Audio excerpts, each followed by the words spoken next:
Hi, I'm Ben Long, an agent with Oklahoma Healthcare Exchange. During this year's annual enrollment, we wanted you to know that you have a local solution for all your Medicare and health insurance needs.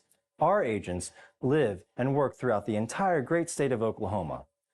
Whether you're in Lindsay, Ardmore, Lawton, McAllister, or any of the major metropolitan areas. Give us a call to learn more at 855-786-8343. Again, that phone number is 855-786-8343. And we look forward to hearing from you.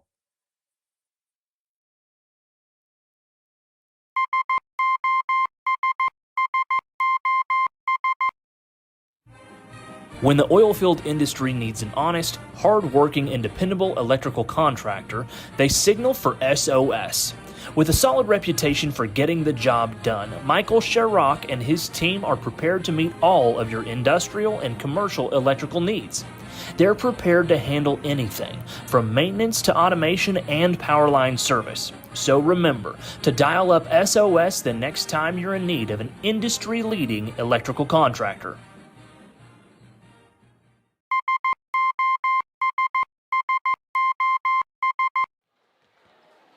Well, good evening, everyone, and welcome inside Leopard Arena here on the campus of Lindsay High School, where once again, ladies and gentlemen, it is that time of year as we are set for the girls' game here in the first round of the Charles K. Hately Classic.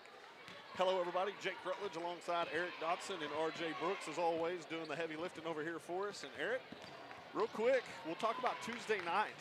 Girls come back out of a long Christmas break, about a 3-week layoff, but they did have some scrimmages and obviously some practices in between.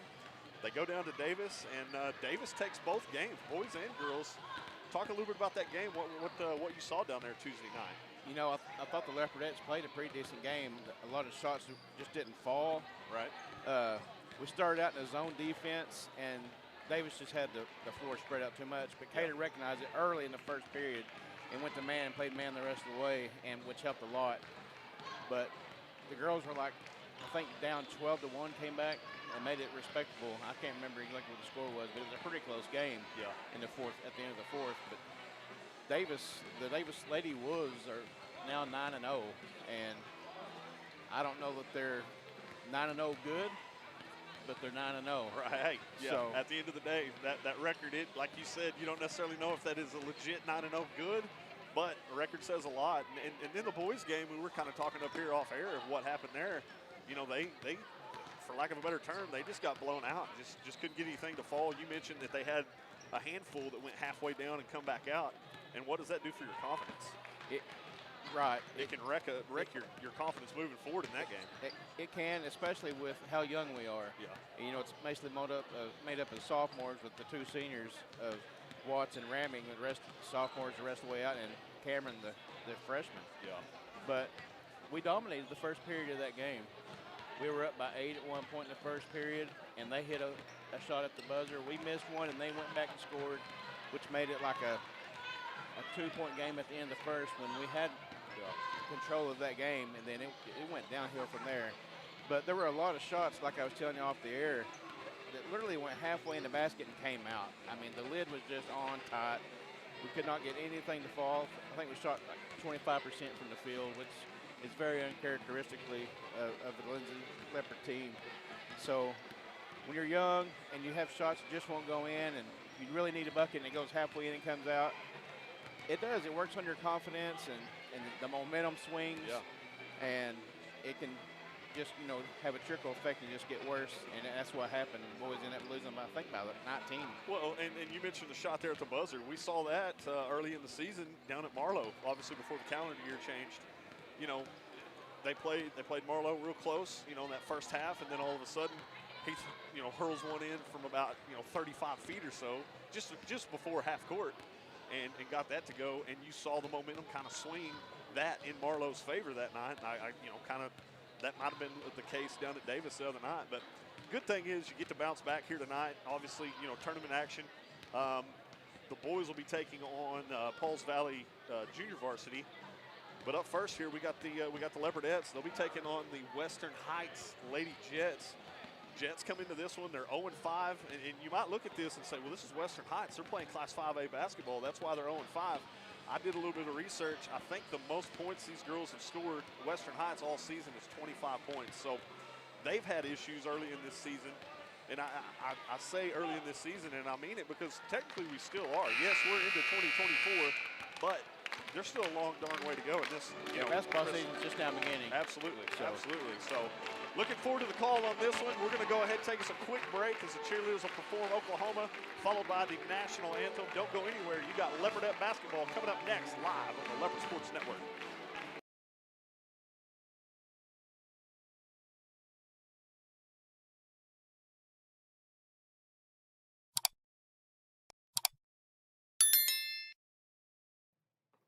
Oh, say, can you see by the dawn's early light what so proudly we hailed at the twilight's last gleaming, whose broad stripes and bright stars through the perilous fight o'er the ramparts we watched were so gallantly streaming, and the rocket's red glare, the bombs bursting in air, gave proof through the night that our flag was still there.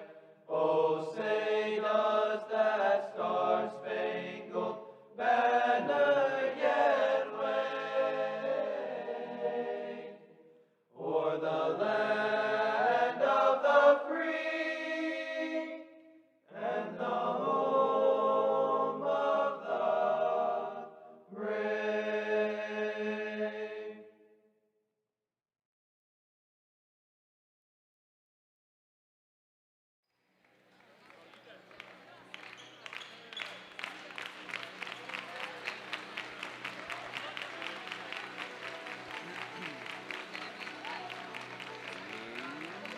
Let's get ready.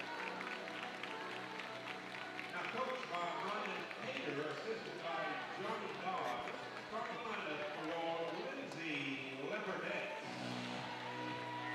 For the Leopardettes, a 5'5" junior, number 1, Henry Wilmot.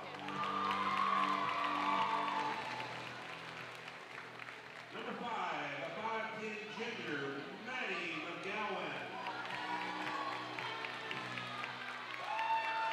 5'8" junior, number 10, Leslie Wilmot.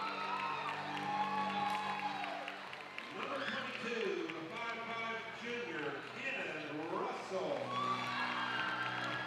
And rounding out the starting lineup, a 5'4" senior, number 24, Anastasia Ramos. And there's your starting five for your hometown Lindsay Leopardettes, everybody. Once again, welcome inside Leopard Arena here. Jake Rutledge alongside Eric Dotson and RJ Brooks. As we're just a few seconds away from getting this one tipped off here. As this is, as Greteman said, the 16th Charles K. Hately Classic. This is, Eric, this is one of the more traditional tournaments in the state of Oklahoma. You know, you had a handful that they're towards the end of December. Yep. The one that sticks out to me is that Tournament of Champions that was played up in Tulsa. That usually features both boys and girls. I mean, just stud basketball players during that tournament. But there's been a handful over this course of 16 years in this Hately tournament that has showcased plenty of talent here, right here in Lindsay, Oklahoma. So looking forward to this one. Yeah, here we go, Jake.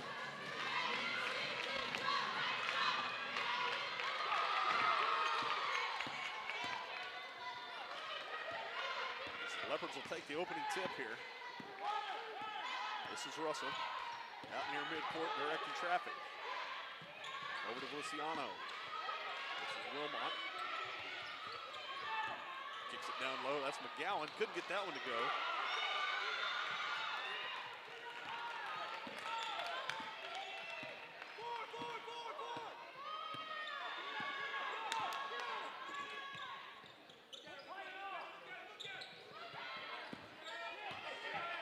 Jets kick it down low there. That one comes up just short as Russell will come away with that rebound, kicks it over to Wilmot. Layup underneath is good.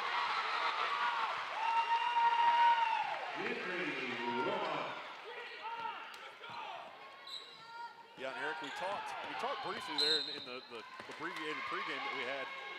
This Western Heights team, yeah, they come in with an 0-5 record, not putting up a lot of points, but as I mentioned, they play Class 5A basketball. I mean, they're going up against the likes of some Shawnees, some Carl Alberts. They're not. It's not like they're playing some, slouch of basketball schools. Right, and that's why you can't really look at records, especially this time of year, because there's a lot of tournament play that's went on in the preseason.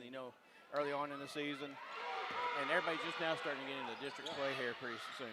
And obviously with the 0-5 record, they haven't played a ton of basketball. You mentioned Davis sitting at 9-0, so they played 4 more games than these Lady Jets have. So Western Heights might just be trying to get settled in on this early season, as that shot underneath is denied by a Lady Jet. That should end up out of bounds. Last touch by Western Heights, so it'll stay on this end with the Leopardettes. I look for the girls to score right here on this play, Jake. Wilmot set to inbound. Kicks McGowan and call it travel.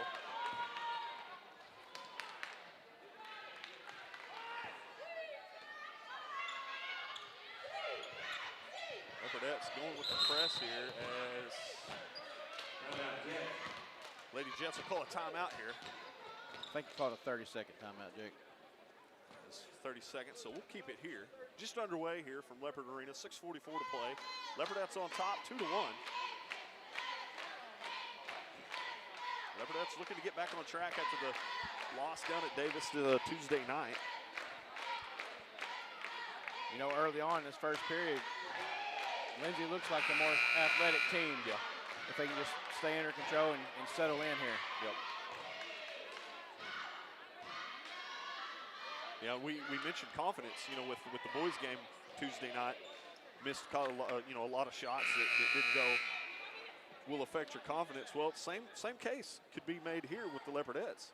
They also, obviously, like we talked about, they come up short, lose by 5 or 6 points the other night down there. And it's one of them deals, if you're not hitting shots early on in this one as a Leopardette, that can affect your psyche a little bit. So as Western Heights turns that one over via the travel.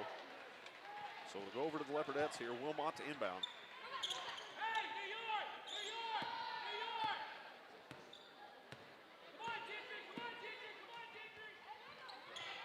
Wide open. Underneath there to Feliciano. Layup is partially blocked, but she'll draw the foul. So Feliciano will go to the line here, shooting 2.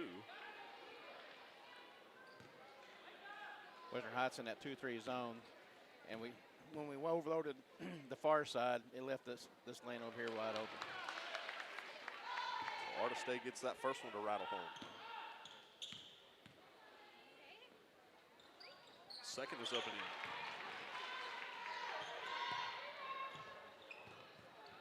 Good defense there. Feliciano bats that one back out of bounds. Now they're going to put a little more height there for the inbound play.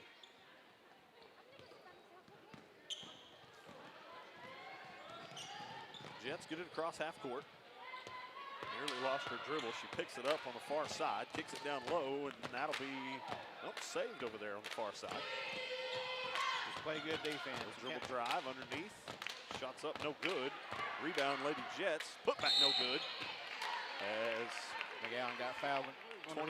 25 will be called for the over the back there.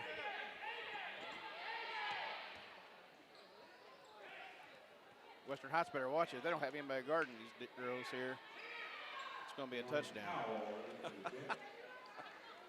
I mean, they're playing on the front side on the deepest girl. Yeah. That's a lob pass. Go. Yep. Here we go. So Cannon Russell takes that lob pass. Layup underneath, good.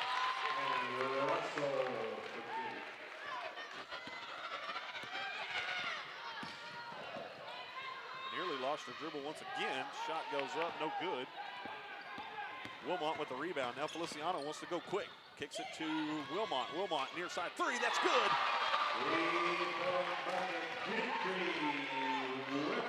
All of a sudden, after a 7-0 burst here, It's 9-1.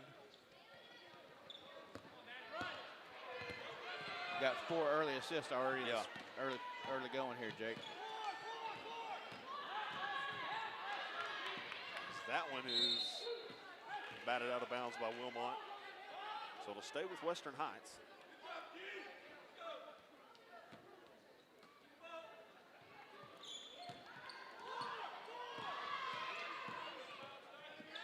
Now up top, picked up by Wilmot.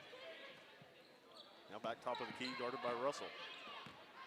They'll switch here. Feliciano will pick her up now. Little push off there. Little push off, got away with it, but not the charge down low. As Cannon Russell stands in there. I think that needs to be its own stat sheet, taking the charge. Yeah.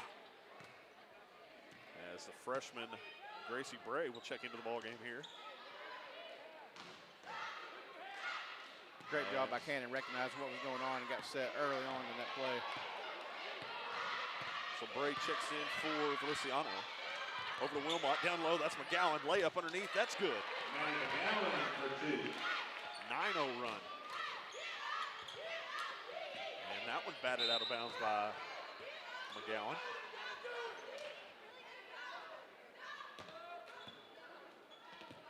Five different girls with assists so far. That's what you like to see.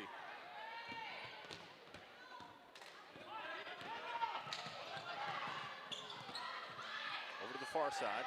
That one deflected out of bounds. Active hands here early on by the Leopardettes, playing great defense so far. And Tuesday night against Davis, the defense was very good.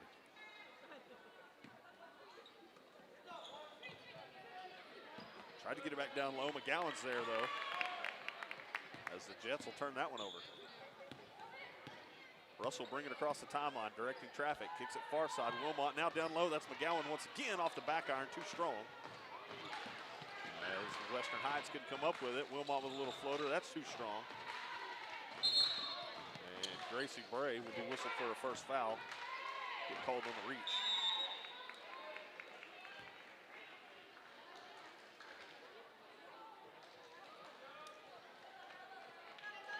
Brecken Klein checking in. As both Wilmots will check out. And this is Chloe Ince.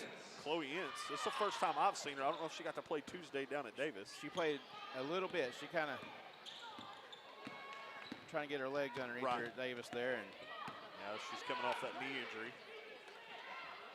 Obviously sporting the big bulky brace, but good to see her back out there on the court. She's a ball player. Yes, she is. Seems like every time I see her, she's in the gym. Whether that's at, obviously down here or in the old gym, helping her brother and dad coach my youngest in basketball. Yep. So 11-1 here, 3:56 to play first period. Leopardettes have controlled this one from the onslaught. Klein kicks over to Ince. Ince couldn't get that one to go, knocks it off the back iron. We'll have a jump ball. We got it down to Lopez down low. The backside low post was wide open. We just got to square up and recognize that. Western Heights will make a substitution now.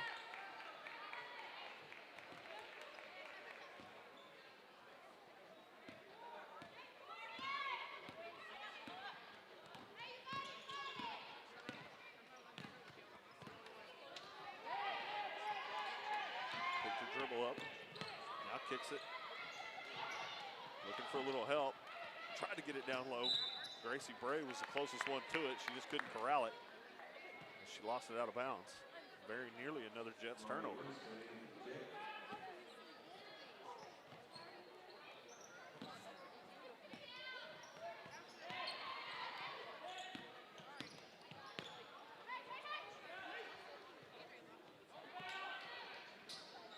Again, good hands there as Ince knocks that one away. Russell kicks to Klein. Klein, 3-ball on the way, off the back iron, too strong. Good job there by Russell to just deflect it, keep it alive for the Leopardettes. Ince tried to kick it underneath the Bray and has it stolen away. And that one will be partially blocked, but Brecken Klein got a little bit too much of the wrist there. she'll be whistled for her first.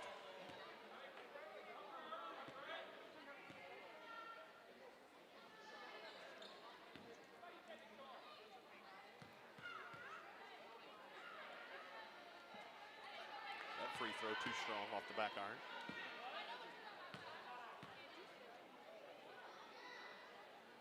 Leopardettes got some fresh legs in there and giving some of these girls a break and give some of these younger players some experience early on here in the first period.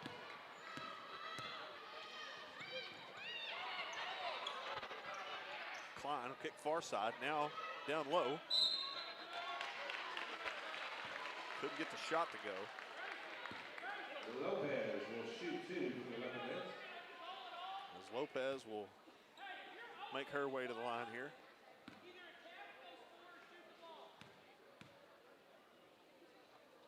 Her first, too strong off the back iron. Cater saw what I saw. When Bray got the ball here at the corner, there was no one on her. She just looked to pass it. But she is a point guard, though. Right, yep. She's always looking to pass first. As Lopez knocks down her second.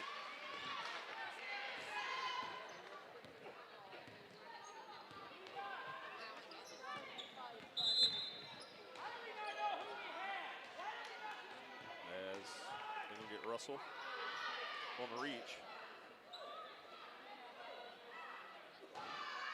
That'll be her first.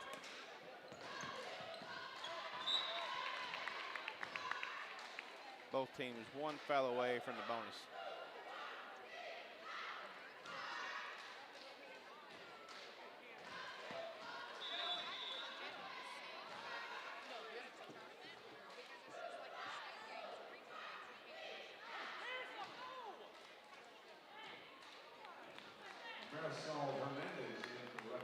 Marisol Hernandez checks into the ball game here for Russell.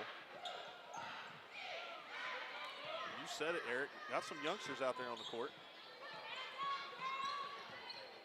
As Marisol comes in as a freshman, long three ball off the glass, no good. As that one will be picked up by Marisol, the little speedster. Kicks it down low to Lopez underneath, and she is fouled. I believe it'll be on the floor. That is the case. Jesse returns to the Jets. Klein to inbound. Had Marisol wide open. They can get it to Ince underneath. Count the bucket and one. So Ince will go to the line here, try to convert the three-point play.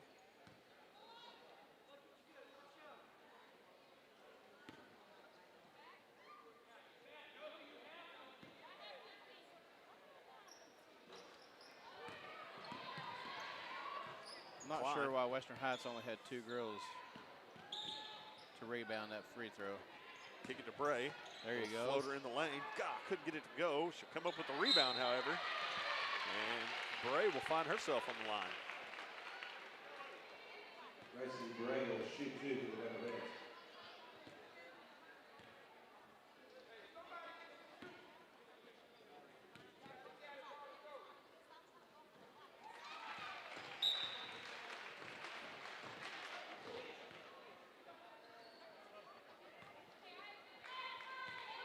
Kinley James checks in for the Leopardettes along with Harley Hildebrand.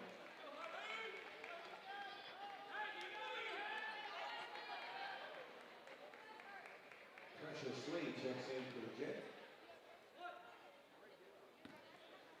As Hildebrand will check into the game here for the Leopardettes.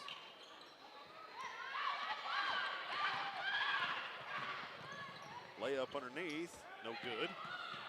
As Klein will come away with a rebound. Bray will bring it across. Kicks back to Klein.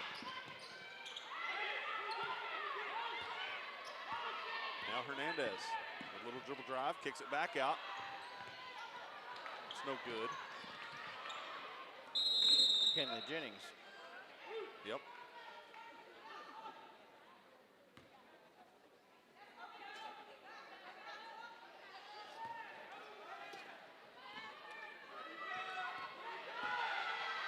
We've seen 12 different players for the Leopardettes this first period.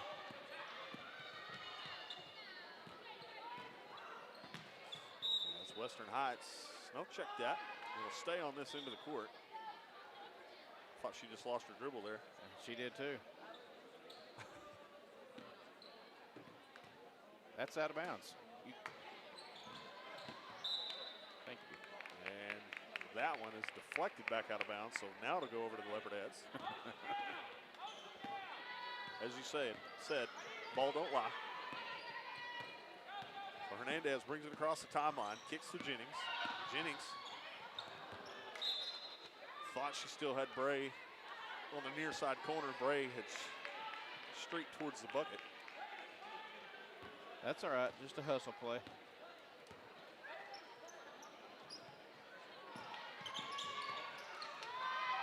That shot is no good. Klein's there for the rebound. 1 minute to play here, first period. Leopardettes on top, 15-1. Klein with a little floater, too strong.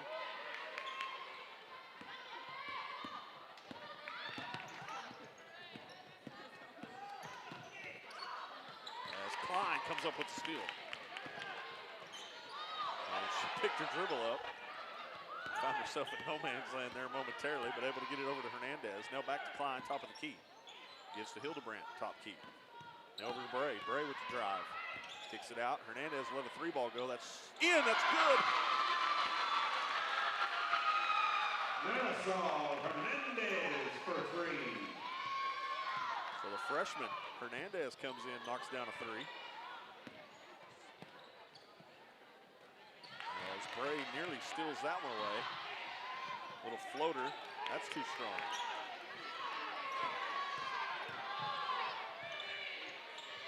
Hernandez at the buzzer. That one is partially blocked.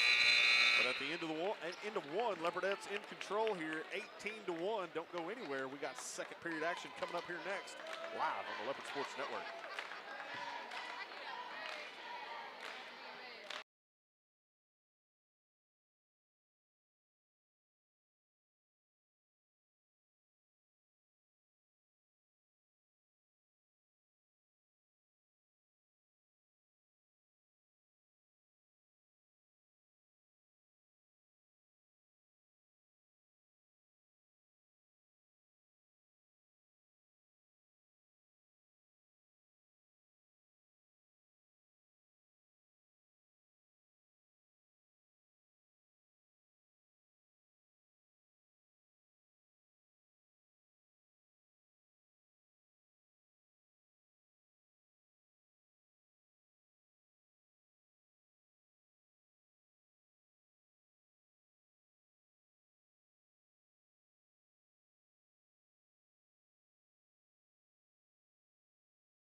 Welcome back, everybody, inside the Leopard Arena here, campus of Lindsay High School, where Doyle Gredeman just announced a happy 39th birthday to the one and only Diane Estes. Probably one of the best ball players to come through Lindsay, Eric. Yes. Without any kind of argument. Yes. You know, their daughter Jackie was pretty salty too. Absolutely. 80s. Yep. Yeah, just an athletic family. I mean, you got Hody back in his playing days, and then what he was able to do as a coach. It runs in the family, that's for sure. As the Leopardettes turn that one over, layup underneath, that's good. Finally, Western Heights able to get off the schneid, get one to fall. Still trail big, however, 18-3 here. Early on second period. Down low to Wilmot, has that one batted away. No foul call. As we'll have a jump ball.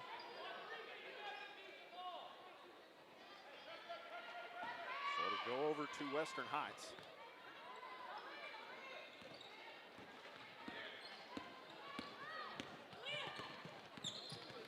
Leopardettes got their starting five back out there to begin this second period.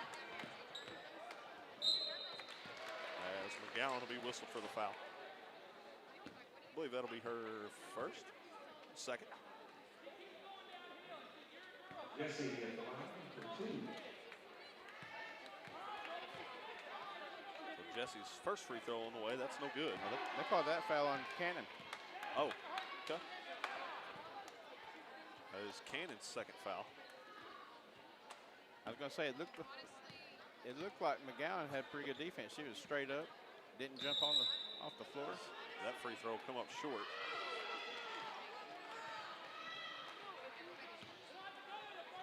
Leopardettes hold Western Heights to no field goals that first period. They do have the one layup this period so far. Yeah, a ton of active hands there in that first period. As Wilmot lets a three ball go, that's good. Entry, Wilmot for three. Leopardettes in a press defense here. She picks her dribble up, able to find her partner down low. Couldn't get it to rattle home. Not a bad shot underneath there.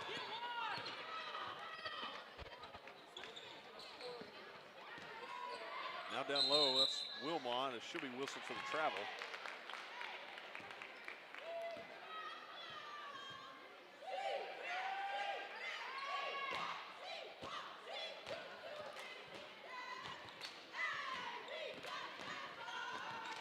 Jesse will bring it across and has that one knocked away from her by Feliciano, but it'll stay with Western Heights. I like the hustle. It's again good hands. Yeah, he almost telegraphed her pass there. Well, I shouldn't say almost, she did. Try to get it down low and then throw it away. Cannon Russell comes away with it. She kicks over far side. That's Feliciano. Nearly, yep, she did lose it out of bounds.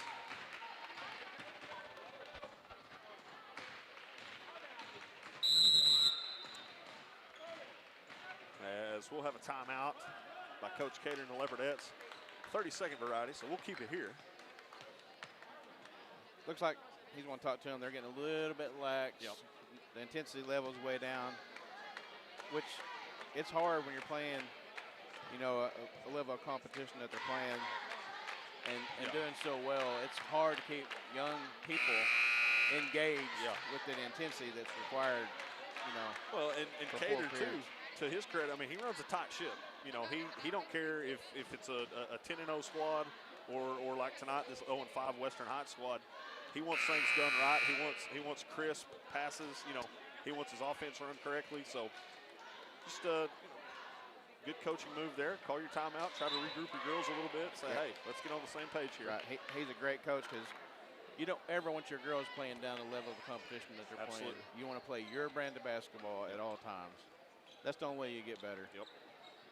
They got a good chance to make this a good confidence builder going into this tournament. Yeah, and that's something we didn't talk about. That's a good point. Glad you brought that up.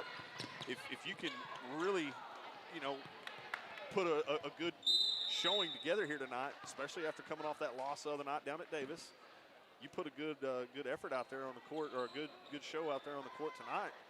That could just bleed over into tomorrow, and who knows? You might end up, you know, find yourself in the finals here Saturday afternoon.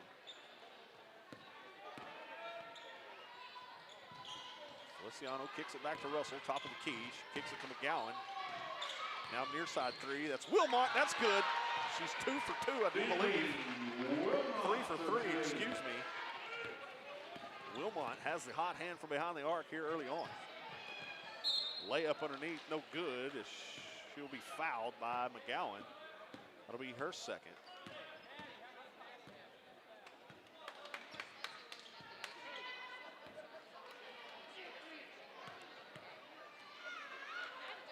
Still just the one field goal for the Lady Jets here. So Leopardettes find themselves on top here, 24-3. Second free throw, that's no good. Jesse able to come up with the rebound for the Jets. Now top of the key.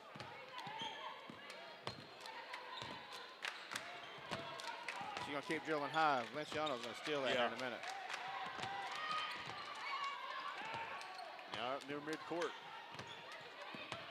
She'll let a long 3-ball go. That's off the front iron, no good. Cannon Russell come down with another rebound. She kicks it over far side, Feliciano. She gives it back to Ince. Russell with the drive, kicks it over to Wilmot.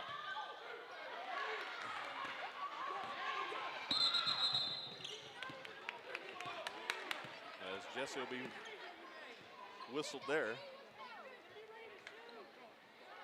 Nearly lost her dribble. Ends up being a turnover. I guess technically she did lose her dribble. You know, found it dribbling up there around her ears.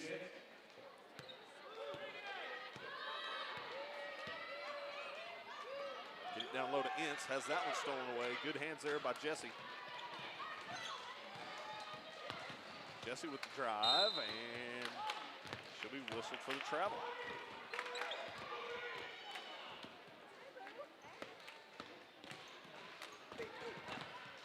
Feliciano crossover. As Western Heights has gone to a press here. Here we go, we got numbers now. Russell gives to Wilmot. Wilmot's little floater, that's good. Entry Wilmot.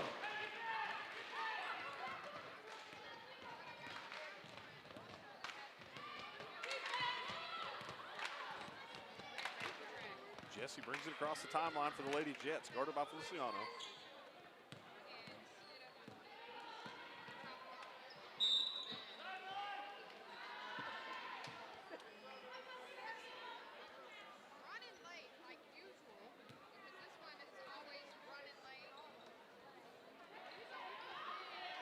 Get it in. Spin move underneath. Has that one blocked by Ince. Russell comes away with it once again. Now to Feliciano. Over to Wilmot. Another wide open three. That's no good off the back iron. Ince will corral the rebound. Keeps it alive for the Leopardettes. Feliciano lets a 3-ball go. That's good. Thursday, Feliciano. 29-3. 3:37 to play here, second period. It's been all Leopardettes in this one, partner. It really has. You know, Western Heights has had a hard time even just getting a shot off. Yeah. As they throw that one away. And that's been the case most of the time. Right there, they've turned the ball over beyond the arc. Yeah, it's hard to get into any sort of offensive rhythm when, like you said, you're out past the three-point line turning the ball over. So let's see if Western Heights can regroup here and try to claw back into this one. Wilmot kicks down low to Wilmot. Now back up top. That's Cannon Russell, 3-ball. That's good. Leopardettes are filling it up right now from behind the arc.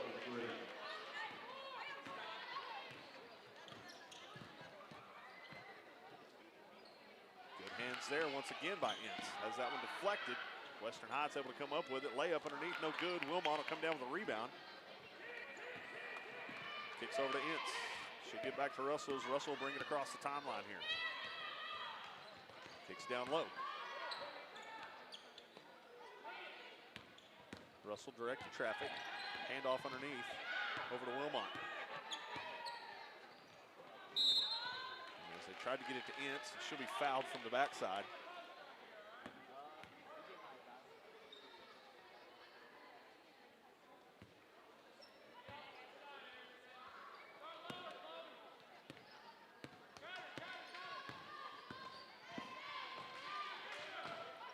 Handoff, that's Feliciano underneath, layup, too strong, put back by Wilmot's there.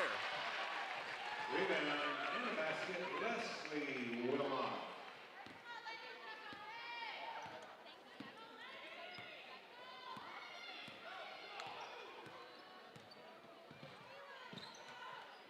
So we've seen there about midway through that first period as Western Heights throws it away yet again from behind the arc. What I was going to say, before Russell's fouled there, as now we see the substitutions coming in for the Leopardettes. I was fixing to say before the foul there, we seen it midway through that first period. Coach Cater, he threw a totally different lineup out there on the court, and I was going to ask why hadn't he done that yet, but he finally did here. I think he did it for what we talked about a while ago, just getting that rhythm and a little bit of confidence. Right. Because they were out early in that first period. So I think he let them get a little bit of rhythm going. to help prepare for tomorrow night. As Western Heights turns it over yet again.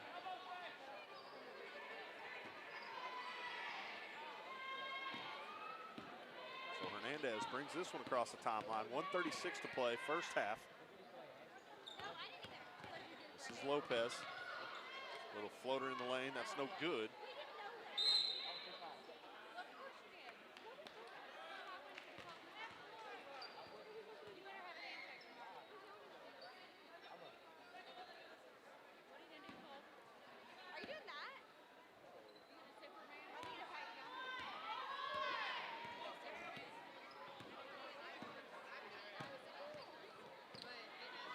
Long three ball. Is that nearly wedged in between the rim and the glass there. Leopardettes turn it over there.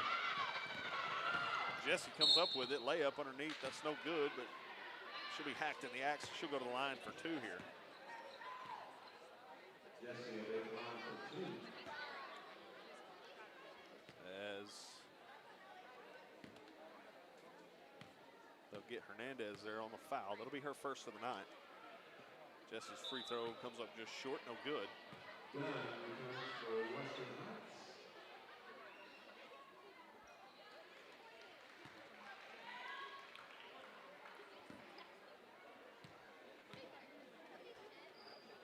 Jesse's second free throw rattles in. Still just the one field goal here by Western Heights. As Hernandez has that one nearly stolen away. Gets it into Jennings, now down low, that's Klein. Layup underneath is there. Henry Jennings, 2. Bracken Klein for 2. Down to 40 seconds to play here, first half. Leopardettes well in control, 36-4.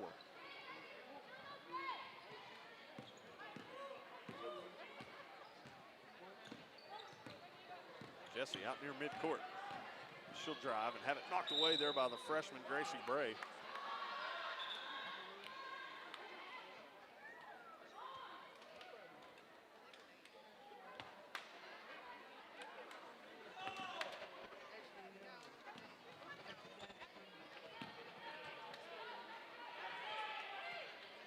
Kicks it back out top of the key. Thought about it for a second. She'll retreat. She's looking, needs some help here. Gives it down low underneath. Again, active hands there by the Leopardettes, able to force the jump ball. A Leopardette ball with 9 seconds left, Jake. So Leopardettes, like Eric said, will have 9 seconds to shoot here. Let's see if Hernandez will try to hoist something up at the buzzer. Kicks it down low, that's Lopez. As we'll have a jump ball, so it'll go back over to Western Heights here with 2:2 to play in the second period, just before halftime here.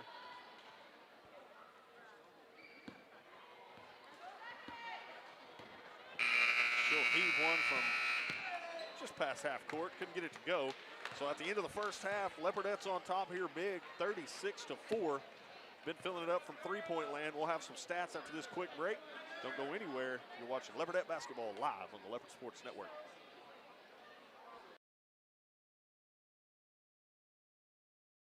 Hi, I'm Dr. Matt Shelton with Lindsay Family Dentistry. I'd like to thank all the patients we've been able to serve over the years. For those of you who are unhappy with your smile, tired of having dental pain, crooked or missing teeth, or loose-fitting dentures, at Lindsay Family Dentistry, we can care for all your dental needs, including cosmetic. Welcome back, everybody, inside Leopard Arena here as we have a special presentation as Reese Flood is going to be awarded what looks like a WWF championship belt as she is the Class 3A Pitcher of the Year for fast pitch.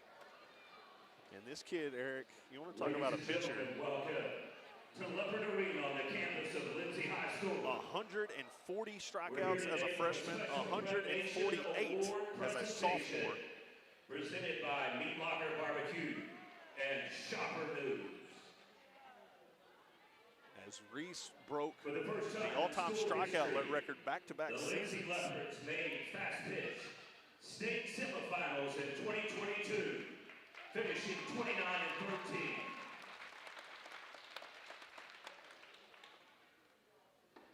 Young lady that pitched on the mound set the school record for 140 strikeouts. As Greg Goodrich is announcing here, going over some of Reese's In stats and her 2023, accomplishments. The Leopards once again made it to the state quarterfinals, reaching a school record #3 ranking, and for the second time in school history, qualifying for state in fast pitch softball.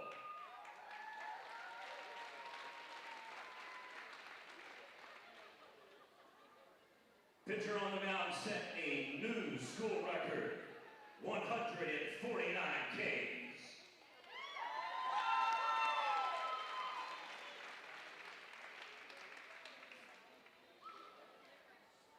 This young lady was the 2022 and 2023 3A2 Pitcher of the Year.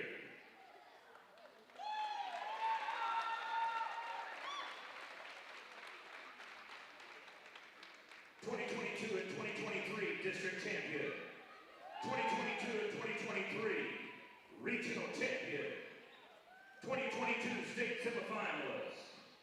2023 Super Regional Champion. And 2023 State Quarterfinalist.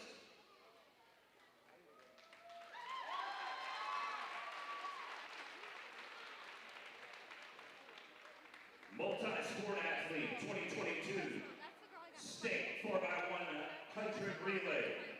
2022 State 4x200 relay. 2022 State 400x400 relay. And the 2022 State 300-meter hurdles.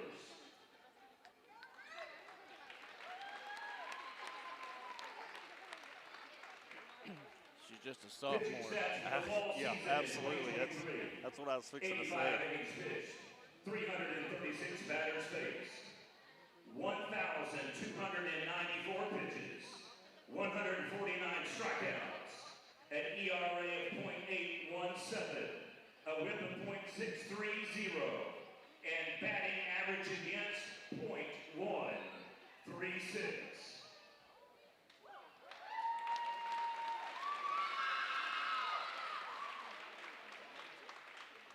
Her hitting stats for the year, .352 batting average, .485 on-base percentage, .495 slugging percentage, and 26 stolen bases.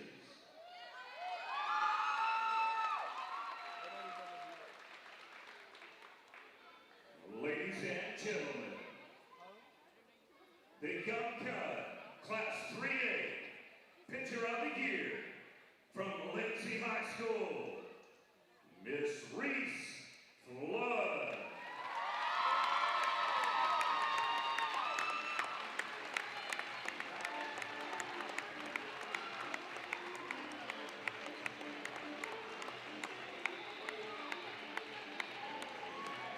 Yeah, so as you might have heard there on the broadcast, Greg Goodrich doing the announcing there, and it was a slew of accolades there for the sophomore Reese Flood. You mentioned it, partner, just a sophomore.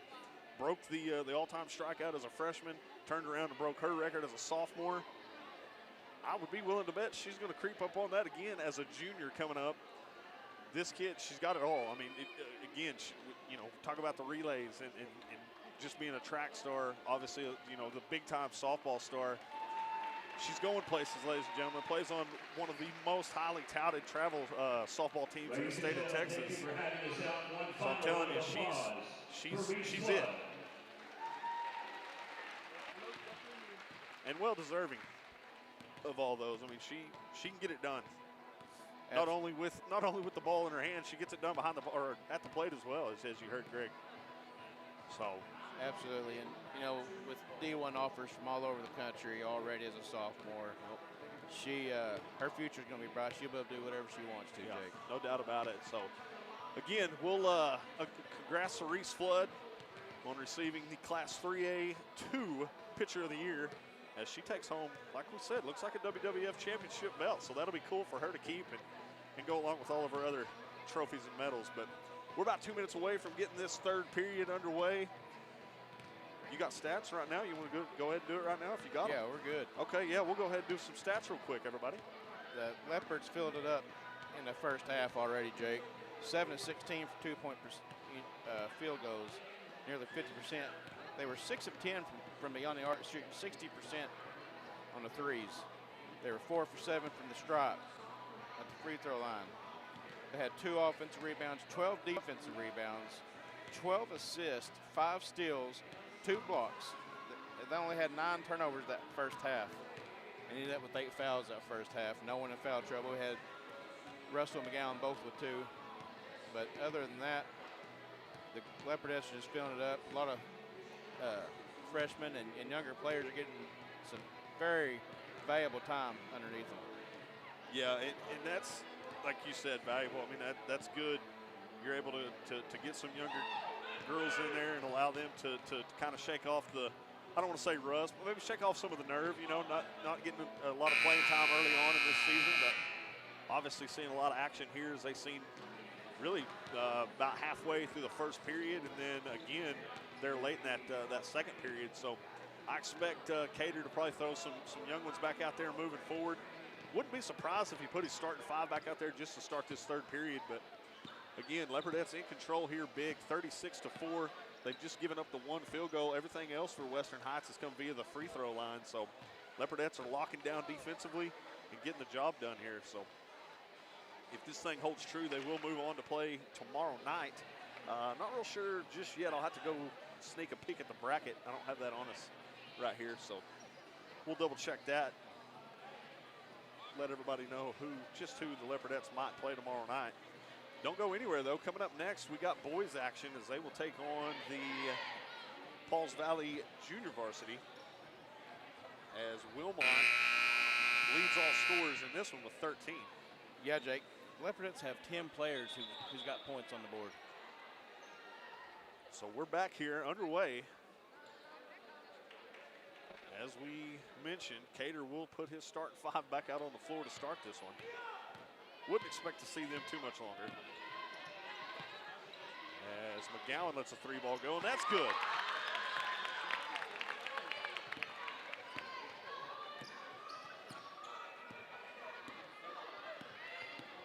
Yeah, you got 10 girls that have found their way to score tonight. In the first half. Yeah, in the first half. That's saying something offensively. You're getting the job done on the offensive end as well. As Western Heights will be called for the turnover there via the travel. Yeah, 12 Leopardettes saw the floor. McGowan lets another 3-ball go. That's off the back iron, too strong. Wilmot tried to bat it back out. And that'll end up down there in the scorer's booth.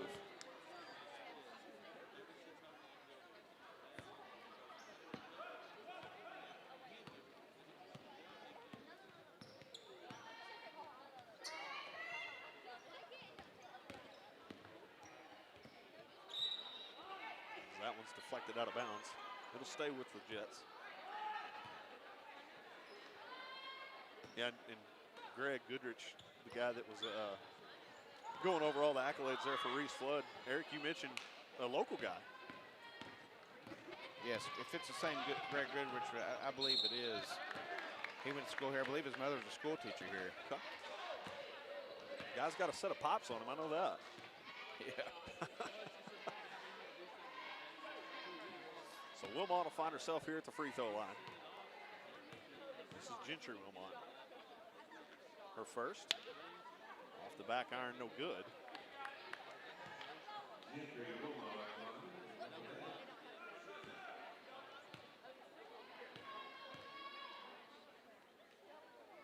Her second. That one's true.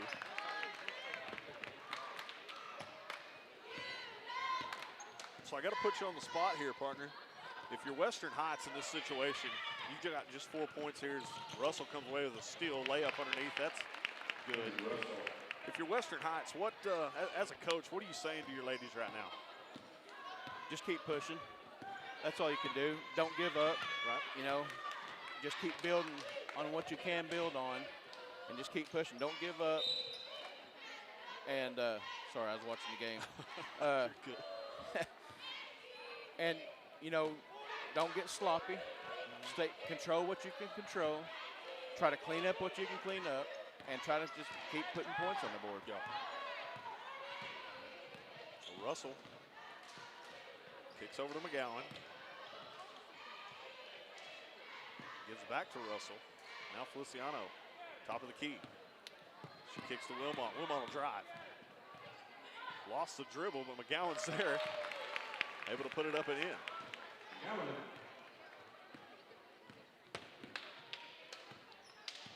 6:08 to play here, third period.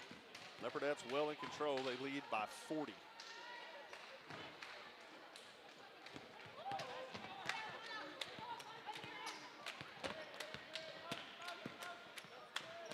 Over to Feliciano. 3 ball, that's good.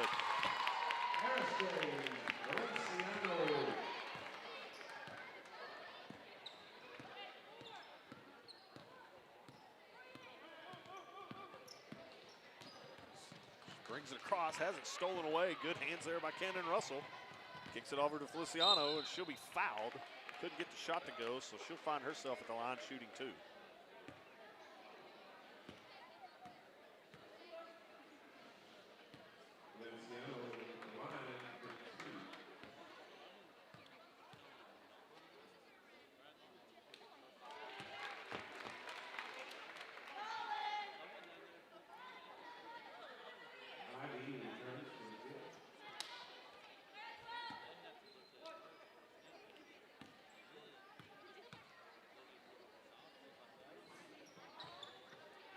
Second. Couldn't get that to rattle home. I believe we'll have a jump ball there. Yeah, Wilmot ties it up. Wilmot, yep.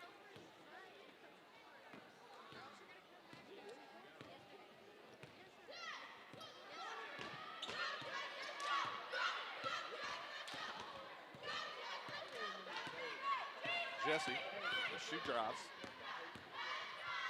And nearly had that one stolen away. Wilmot will deflect that one out of bounds.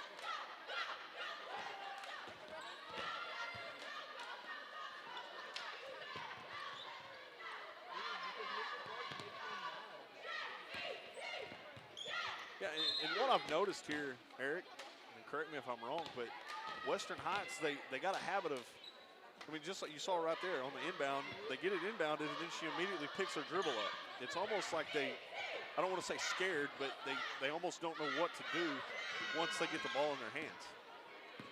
Yeah, I'm not sure what's going on there. I mean, Jessie here, she seems to be the one that, I mean, obviously running the point, but she puts up a shot, couldn't get it to go, too strong. Wilmot will come away with another rebound. She'll kick it underneath to Wilmot. That layup's good. Yeah, I'm not saying that they don't know what's going on. I'm not trying to say that. It's just maybe they're not familiar with the plays or something like that. I'm not sure. It looks like to me, Jake, they just need to play more basketball. That 3 ball there is on the way, no good. Little turnaround jumper, that's no good. Yeah, you could be onto something there. Might just need a little bit more time under the belt. As they come away with a steal there. She'll post up, let a 3 ball go, that's good.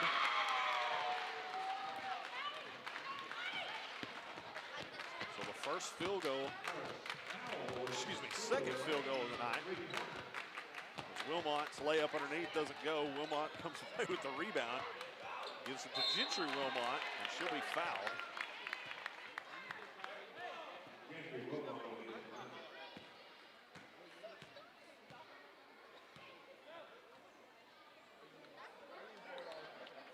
So Gentry will go to the line as it looks like we're going to have mass substitutions.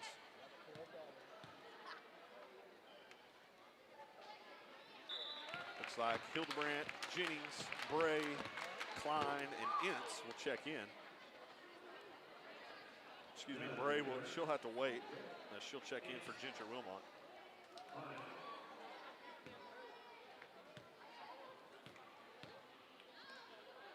Gentry's second is up and in.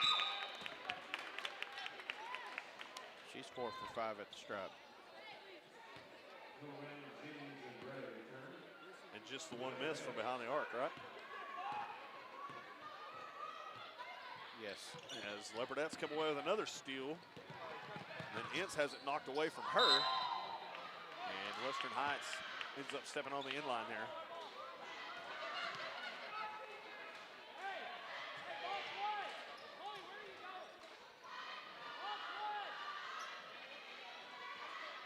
So Bray is set to inbound. Gets it back over to Bray. Bray puts it on the floor. She'll drive. A little handoff underneath the Ince.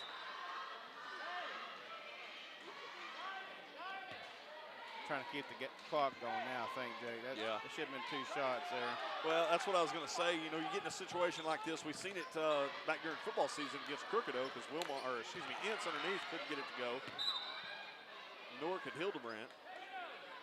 But it will stay with the Leopardettes here as Jennings will inbound now. What I was saying, though, you've seen it against Crooked Oak back during football season. You can run the clock in football. Yes. Where here in basketball, it's hard to do. Obviously, no shot clock. You know, Leopardettes could just dribble around if they wanted to. Burn as much time if they wanted. Down to 3:14 to play, third period. Leopardettes on top, 52-7.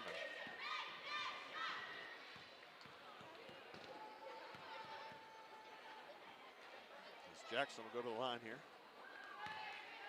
First one too strong.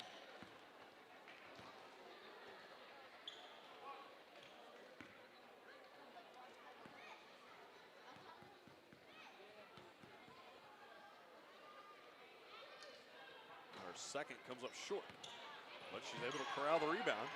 Leopardettes couldn't get anybody blocked out there. That 3 ball's no good. Western Heights still controls it as they're going to whistle Bray for the push. Might have heard Coach Cater there. Nobody's boxing out. I've heard that before. I may have said it once or twice. Yeah, I guarantee you. That shot there too strong. Klein will come away with it. Has it knocked away from behind. She'll let a 3 ball go. Off the back iron, no good. Another rebound underneath for Western Heights. Jesse will let a 3 ball go. That's short. And will end up out of bounds, so it'll go over to the Leopardettes.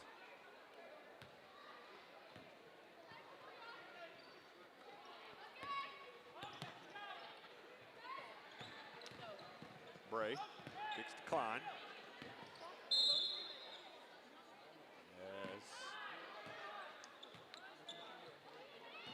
Foul on the floor. Western Heights makes a few substitutions of their own. Right there it is. Underneath, that's Hildebrandt. Layup's good.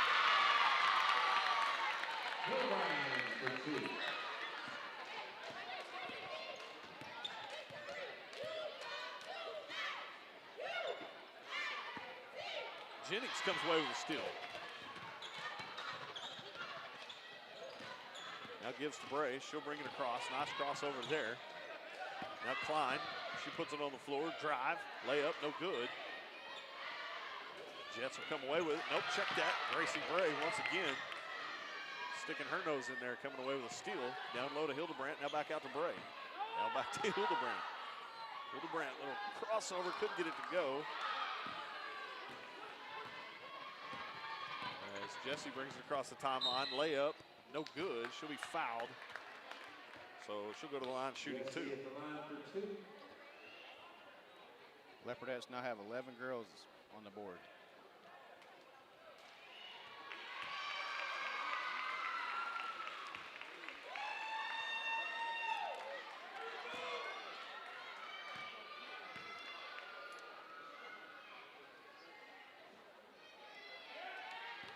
Jesse's first free throw is no good.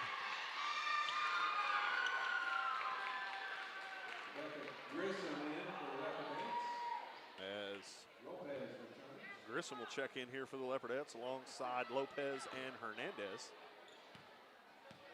Klein and Hildebrandt will remain on the floor for the time being.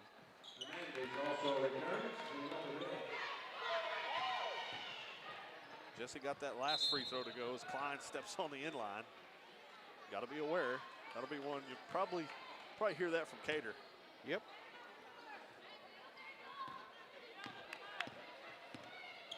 still just 2 field goals made here by the Lady Jets. As that layup attempt underneath. But Jesse, she'll be fouled by Lopez.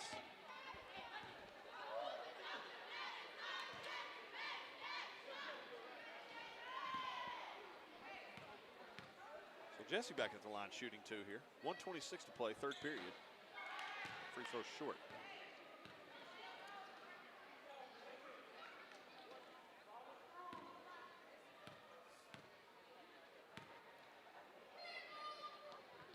That one will come up short.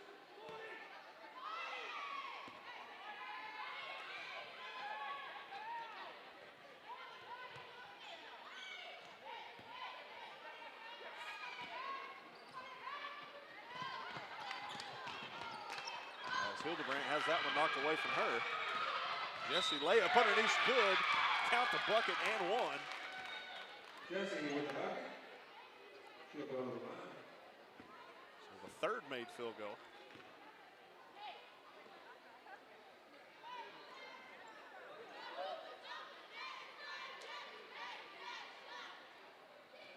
Looks like Bray will check back into the ball game here for Hildebrandt.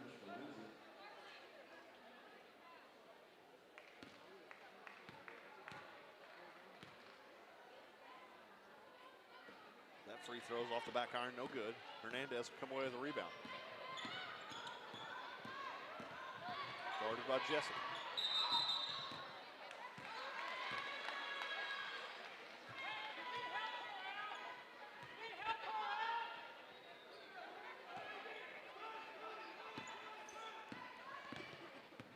.105 to play here, 54-10. Leopardettes on top. They've led the entire way. Layup underneath from Jesse, no good. And that'll be out of bounds. Last touch by Jesse.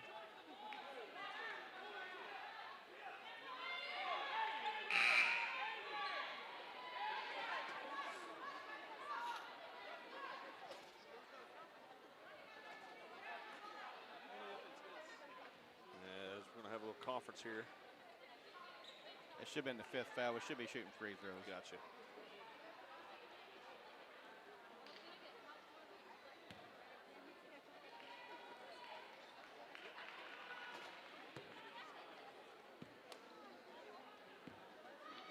So Hernandez. It's not a technical, girls. Hernandez will be down here shooting 2 as they're in the bonus. Leopardettes are in the bonus. Both squads are in the bonus, actually. Yep.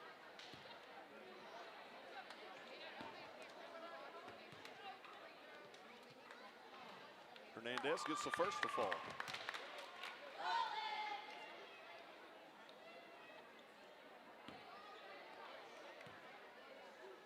Her second. No good. Lopez rebound underneath, couldn't get it to go. Klein thought about a 3. Now Hernandez will let a 3-ball go. That's good.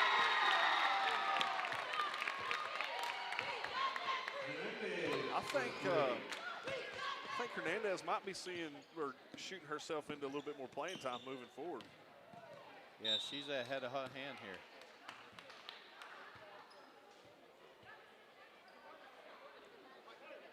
Never hurts to be deep down the bench. No. And she is fast too. Yeah, she can flat out fly.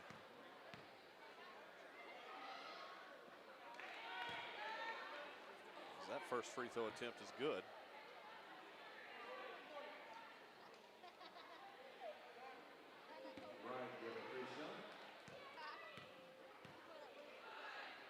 Bryant's second. That's good.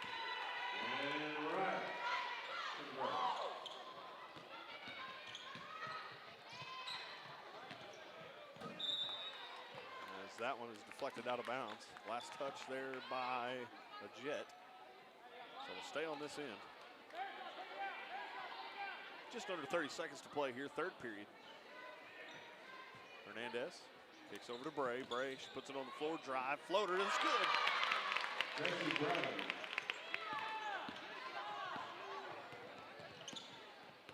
Bryant has it stolen what? Nope, check that. That'll be a jump ball, but it will go over to the Leopardettes. Good hustle there by Marisol Hernandez.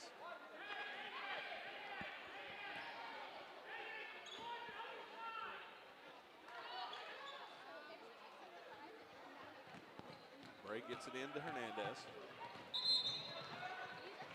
She'll step on the end line.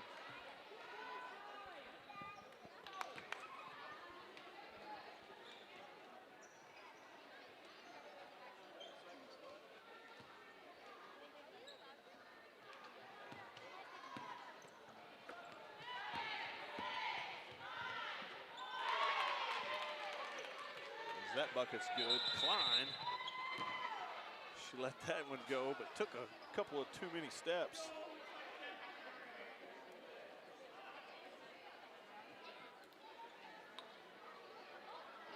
As that one traveled nearly out of Leopard Arena. Went through the side door there, partner. It was heading to Dibble.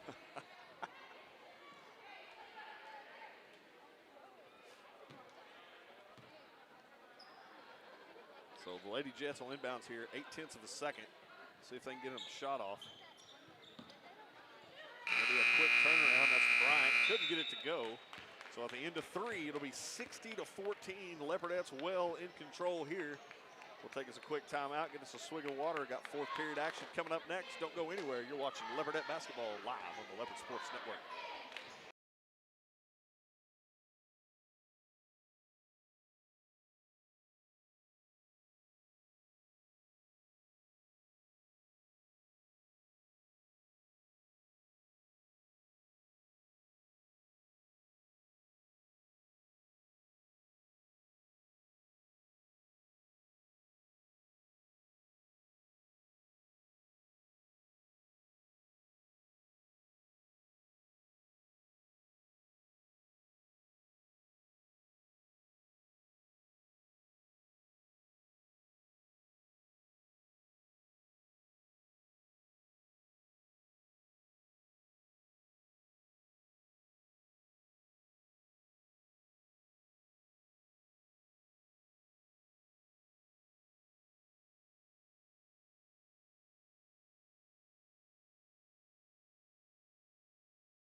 Welcome back, everybody, as we are set to start the fourth and final period here.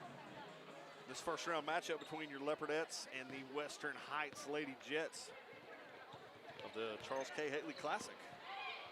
As Western Heights turns it over, coming out. It's Hernandez. That one knocked around a little bit. It's going to end up out of bounds. Last touch there by Western Heights. And Ince, she don't have quite all the stats, but she's caused a lot of turnovers. She may not be the one that's ended up with the ball, but she's tipped it. And we've seen that last year as Ince there attempts the layup, goes down hard. She'll draw the foul. She'll go to the line for a couple. But we saw that last year with her brother, with Caleb. Oh, yeah, all over the place. If he wasn't having a good shooting night, it didn't matter. He was not going to be sitting on the bench. Yeah, if he didn't have 12 points, he had 12 steals. Absolutely, yeah. Yeah, you've seen it. They're very, very active on the defensive end. It's a good trait to have. Might not necessarily be filling it up on the scoreboard, but I bet their dad tells them the same thing I tell my kids. Do not be out hustled by anybody on the floor. Your team or the other team. As Ince missed both those free throws, kind of uncharacteristic for her. Western Heights nearly throws it away. As we're going to have it tied up, we'll have a jump ball, and that should go over to the Leopardettes. Lopez and Bray there, creating a little chaos. That's what I like about seeing a younger team out there. They're trying to prove something. You bet. So the hustle, it does not go down any. You know, if your stars are still out there, you know, they might get a little lax or tend to try to get a little lax. But when you got fresh girls out there trying to prove that they can be a part of this team and make something happen. Yeah. Well, that's why I said what I said about Hernandez, as Bray takes a hard fall there. There's a Bray sandwich out there midcourt.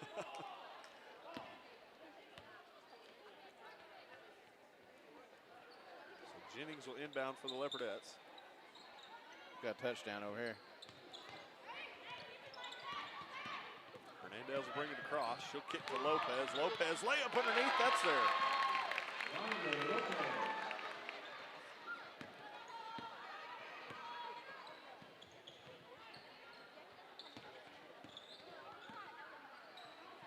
So we're down to 7 minutes to play here. Leopardettes need 3 more girls to come up with a bucket. And everybody on the squad, I believe, would have points.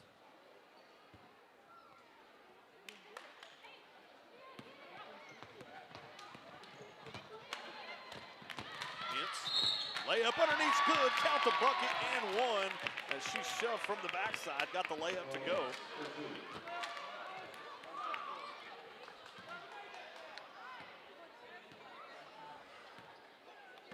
Let's see if Ince can convert the three-point play here.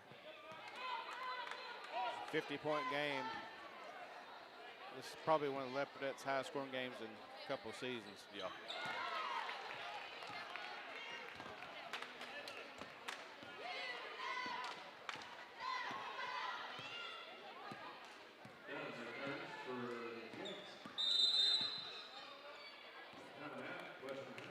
Western Heights will call a timeout here at the 6:46 mark, just a 32nd. So we'll keep it right here.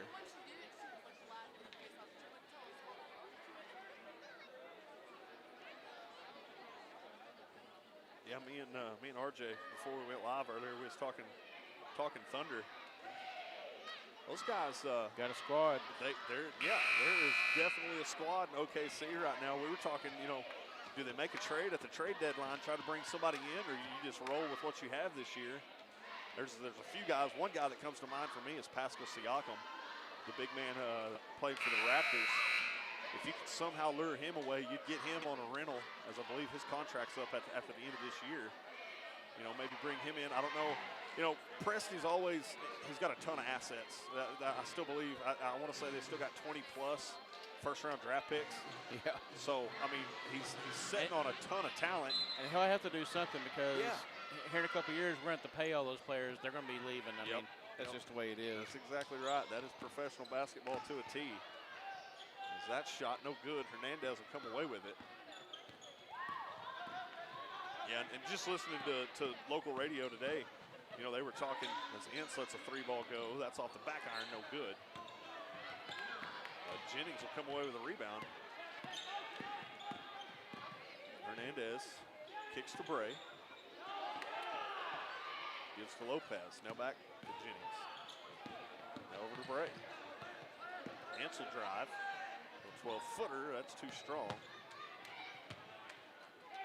But yeah, what I was saying, just listening to local radio, they were talking, the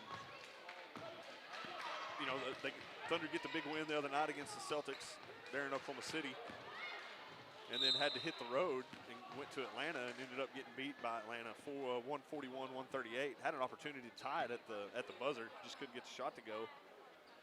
Some people were kind of down, and it's like me and RJ were talking. That's a second night of a back-to-back. I believe that's only the second back-to-back of the season for the Thunder so far, and that's. Not to mention they had to sit on the tarmac in Oklahoma City for over 3 hours just trying to get off the ground. So you get to Atlanta late.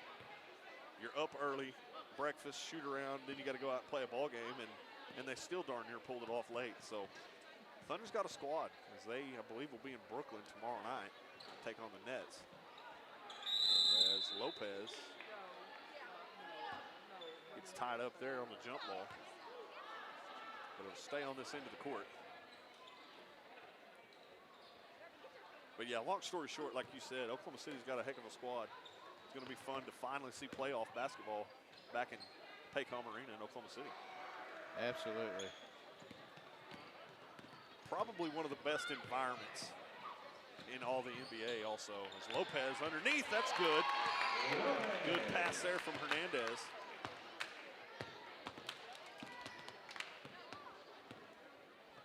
Then you go to the college side of things, as Western Heights slows that one away. Oklahoma State's rattled off a few, kind of got back on the right side of winning things. As I believe they set at 8-4 or 8-5, and then you've got the Oklahoma Sooners.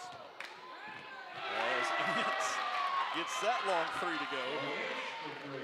She called that one. With the kiss off the glass there. But yeah, the Sooners, what, top 15 squad. So basketball in the state of Oklahoma right now, not looking too bad. No, and I think that's why the NBA team, you know, the Thunder have done so well, is the crowd. Yeah. The collegiate crowds we have in our state are so passionate. Yes. And when you bring that to an NBA basketball game, a lot of these other NBA squads, they don't see that kind of passion.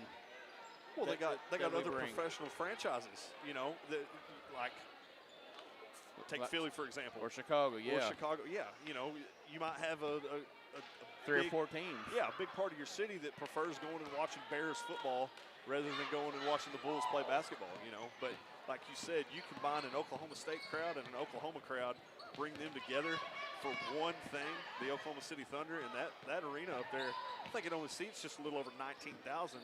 And that place, it was loud the other night against the Celtics. Yeah. And that's a regular season matchup, partner. So, yeah, it's nothing like playoff basketball in OKC. And at this rate, where they're setting, I mean, if it were to end tonight, they'd be hosting a first-round matchup. Yes. As Ince free throw rattles in and out. 4:40 to play in this one. Leopardettes in control, 70-16. As her second off the back iron, no good. As layup in and out, no good. Ince will come away with a rebound. Gives to Hernandez. Hernandez bounce pass, good vision there as Bray gets that one to go. And I'm telling you, partner, I think Marisol Hernandez is going to play herself into a little bit more of this rotation. And that's point guard to point guard right there. Both those girls are point guards. Yeah.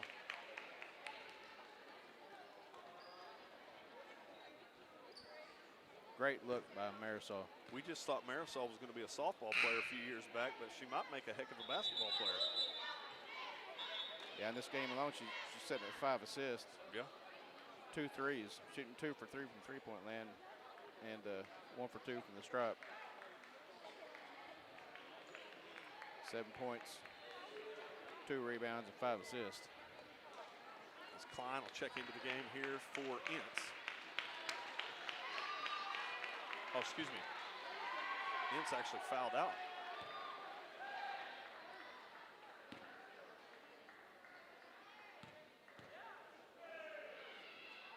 That free throw attempt off the back iron, no good. Klein couldn't corral it. Hernandez will.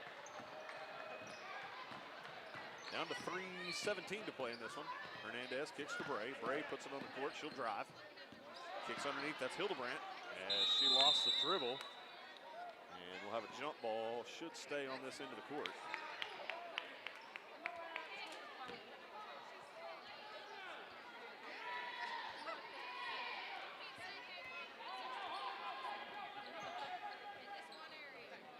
Underneath, that's Klein.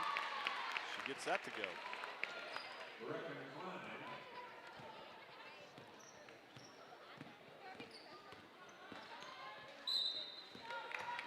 We'll have a foul underneath. I believe it'll be on Hernandez. Be her third of the evening.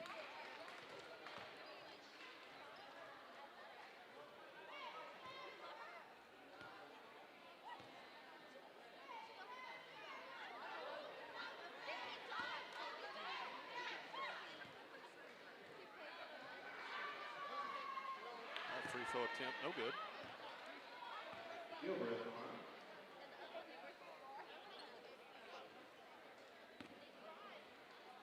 I got to ask you, too, how you feel about the national championship football coming up Monday night?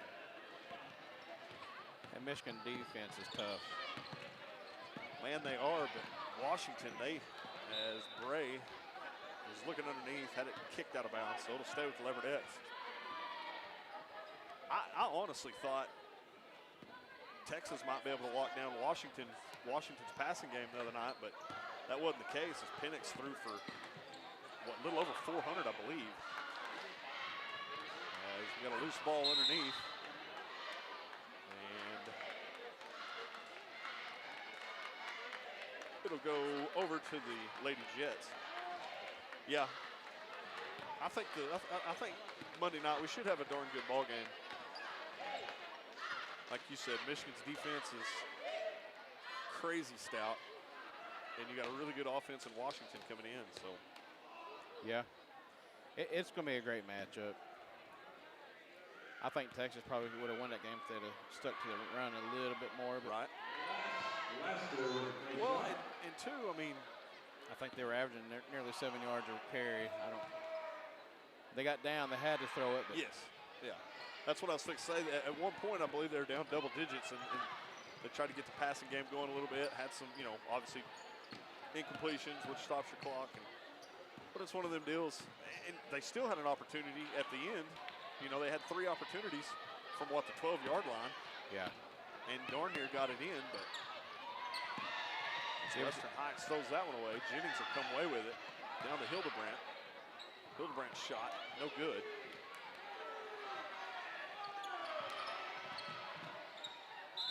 As Hernandez loses that one out of bounds. Yeah, just as long as it's not a blowout, either way. I don't really, obviously don't have a dog in the fight, but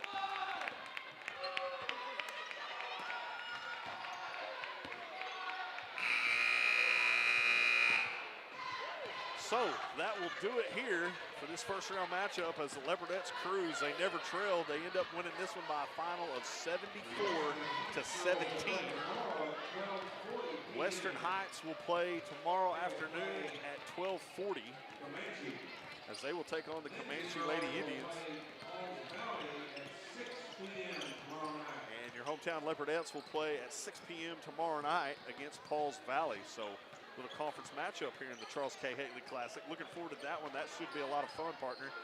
But don't go anywhere. We got boys action coming up. We'll take us a quick break, maybe run over some stats real quick, leading scorers, whatnot. But like I said, we got boys coming up next. You're watching Leopardette basketball live on the Leopard Sports Network.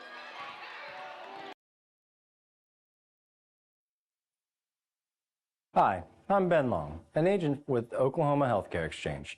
During this year's annual enrollment, we wanted you to know that you have a local solution for all your Medicare and health insurance needs. Our agents live and work throughout the entire great state of Oklahoma. Whether you're in Lindsay, Ardmore, Lawton, McAllister, or any of the major metropolitan areas. Give us a call to learn more at 855-786-8343. Again, that phone number is 855-786-8343. And we look forward to hearing from you.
Welcome back, everybody, inside Leopard Arena, where we are just about set to get underway here. Some boys action as your Leopards will take on the Pauls Valley JV squad. Be your starting lineup introduced here first for Pauls Valley. Joel Gredeman, take it away. Panther JV team. For the Panthers, 5'10" sophomore, number 2, Drew Gardy.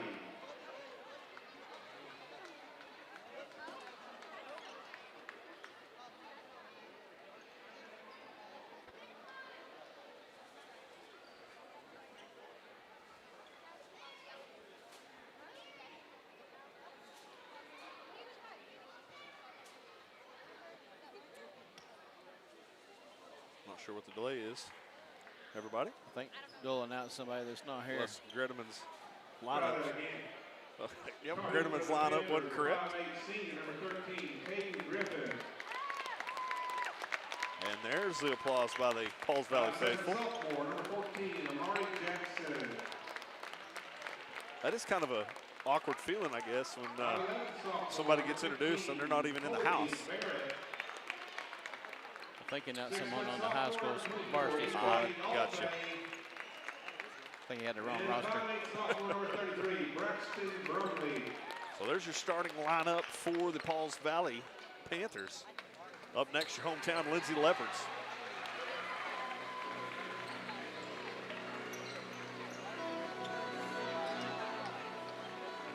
Coached by Devin Terry, assisted by Kevin Wilson, introducing the starting lineup for the Lindsay Leopards. At guard, 6'1" freshman, number 2, Isaac Cameron. 5'10" sophomore, number 3, Creed Taylor. 6' senior, number 4, Brody Ramey. 5'8" sophomore, number 24, Manny Aguero. And the 6'3" sophomore, number 34, Gus Torres. So there's your starting lineup for your hometown Lindsay Leopards. Head coach Devin Terry, assistant Gavin Wilson. Once again, Jake Rutledge alongside Eric Dodson and R.J. Brooks over here doing the heavy lifting as always. Wouldn't be able to get this thing on the road without him. So RJ, we appreciate you, buddy. He ain't gonna say nothing, is he? So Ramey will be in the circle to tip this one away.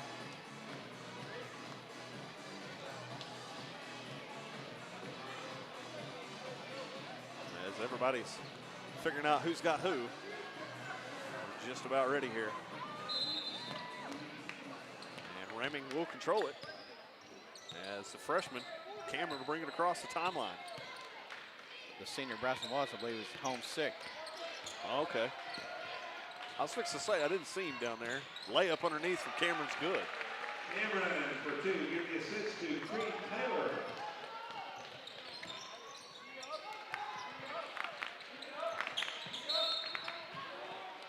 And if that is the case for Watts, you hate that he's out sick.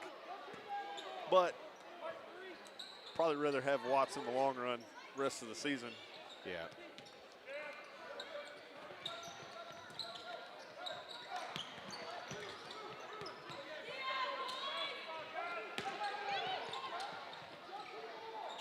Lots of movement here by Pauls Valley. This JV squad might have a little bit about them. Yeah, I think their game plan is going to be don't try to force anything, and move the ball, and be careful with your shot selection. As Griffin gets that little floater to go. Taylor throws that one away.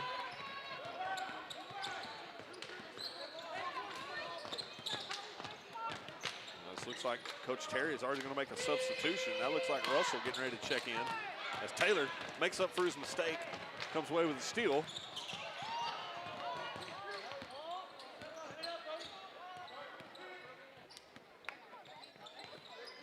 Over to Aguero.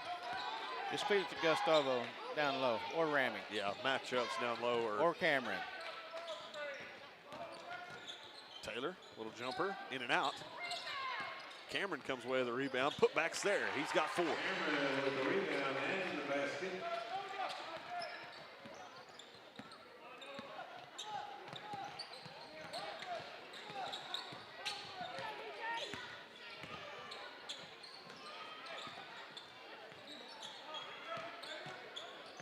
Good defense here for the Leopards.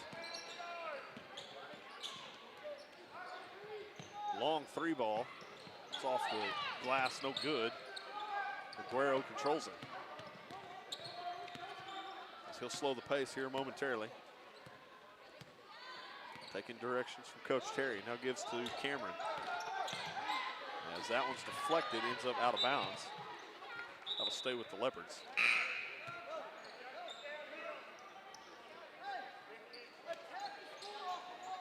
Nunez in for the Panthers.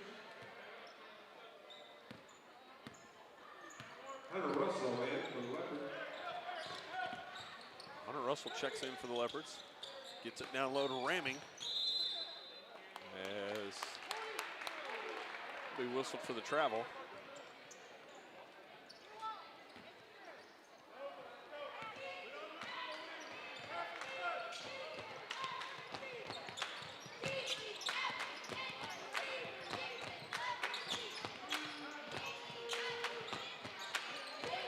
Kicks far side. Immediately grabbed there by Gustavo.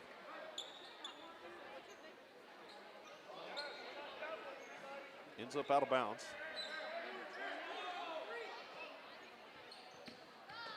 So Paul's Valley to inbound, looking for somebody.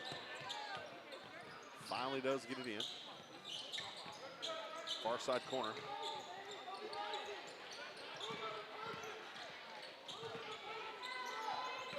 Kicks it down low as Hunter Russell ends up with the ball. It'll be a jump ball, so it'll stay on this end with Pauls Valley.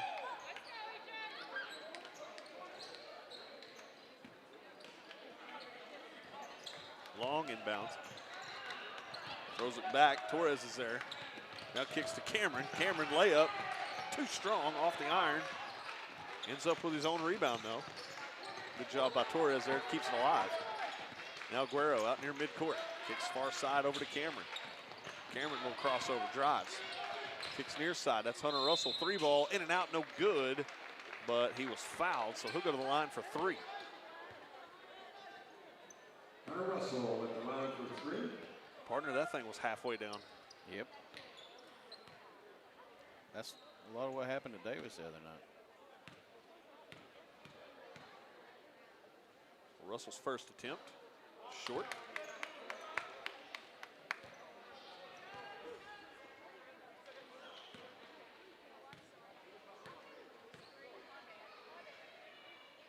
Second is true.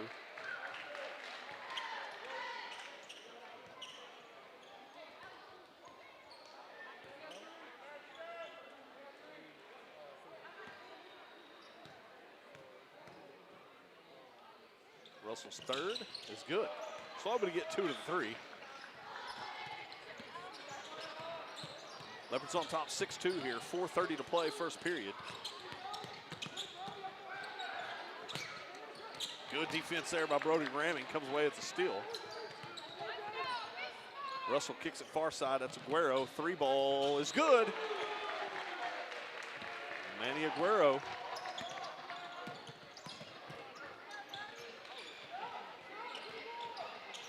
Aguero with the 3. On near side, now out top of the key. Puts it on the floor, drives, couldn't get it to go. But he'll be hacked in the act, go to the line for a couple.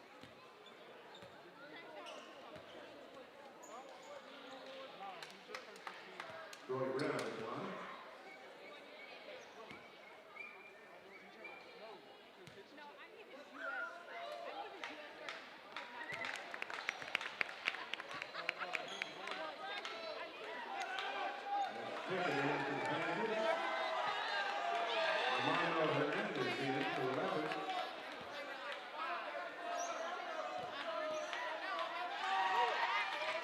Hernandez checks in for the Leopards.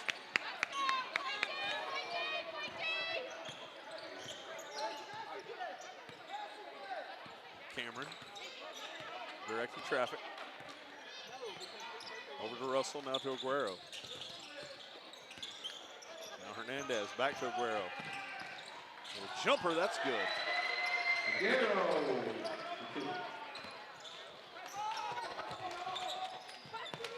That shot kind of came off Aguero's hand, a little flat, but able to get it to fall. And the Leopards will end up with another steal. This is Hernandez. Aguero, a little head fake, baseline drive, layups, no good, but he'll be fouled, so he'll go to the line for 2. Aguero at the line for 2.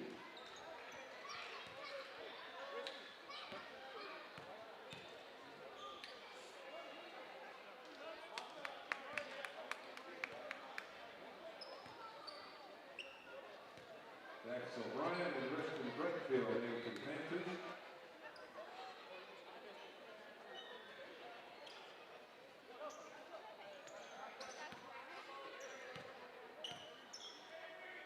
Aguero.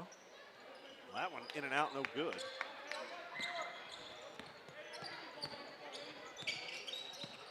.3:18 to play, first period. 11-4, Leopards on top. As we're going to have Cameron had a blowout, and we got a foul on the floor. I believe that's what the call was. I believe they just stopped the clock for him because of his shoe. Okay. Cameron gets his shoe back on. We're back underway here. That's good defense there once again by Ramming. Active hands by him. Top of the key, Cameron knocks that one free. And that'll be tied up. Should be a jump ball over to the Leopards.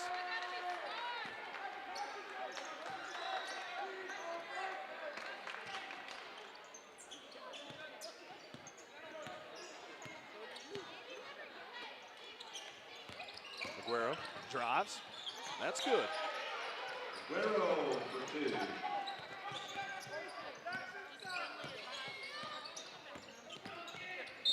That layup attempt looked like it was blocked, but I believe they're still going to get Hernandez for the foul. Brody Brown at the line.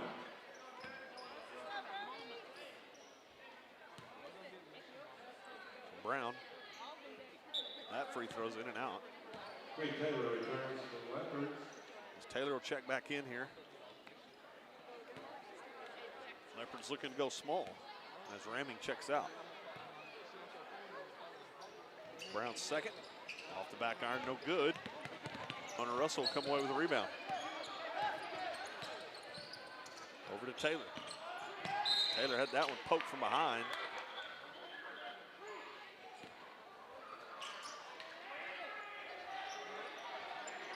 Paul's Valley going to make a substitution here.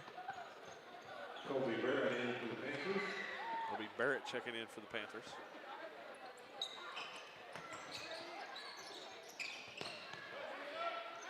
Aguero, top of the key. Over to Russell. Taylor kicks it far side. That's Aguero, 3 ball, that's short.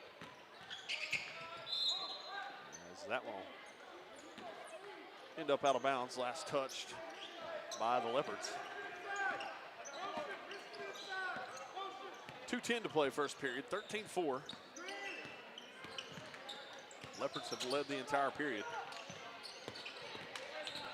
Drives. Got to get rid of it, and there's Hernandez, comes away with a steal. Hernandez kicks to Aguero. Aguero had to save it from going out of bounds. He does just that. Back to Hernandez, top of the key, and he'll travel. Jackson returns for the Panthers. So Brown brings it across. As Jackson checks in for Pauls Valley. Back over to Jackson. And that'll be a travel.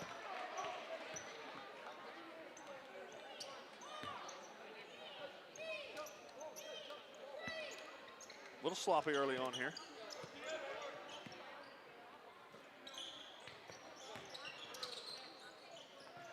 Hernandez. Over to Taylor. Aguero now top of the key, directing traffic, gives to Taylor. Lots of ball movement. Hunter Russell lets a 3-ball go, follows his shot. He knew that one was off the mark, and they're going to get Hernandez on the foul. That'll be his second. Brumley returns to Pauls Valley.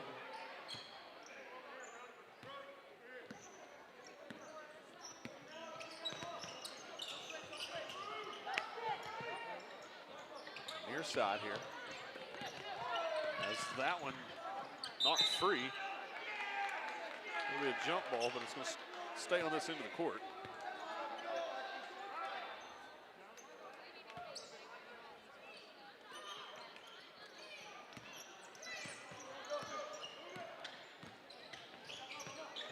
Brown picks his dribble up, needs some help, finally gets it. Now they kick it down low. Little turnaround, no good. Cameron comes away with a rebound. Down to 38 seconds to play, first period. As that one nearly stolen away, Hunter Russell able to corral it, kicks to Aguero. He'll let another 3-ball go. That's in and out, no good. As will be the last touch by a Leopard. I don't think it was. Yeah, it looked like there was a couple of Pauls Valley guys there trying to keep it in bounds, but not the case, as that'll be a travel.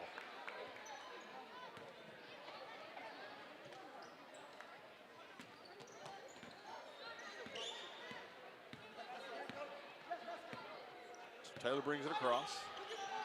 Hernandez to Aguero. Back, no, that's Hunter Russell, excuse me. Russell underneath. No good, couldn't get it to fall. 4 seconds. Aguero comes away with a steal and will be fouled, but it's going to be on the floor with 7/10 of a second to play in the first. Leopards on top, 13-4.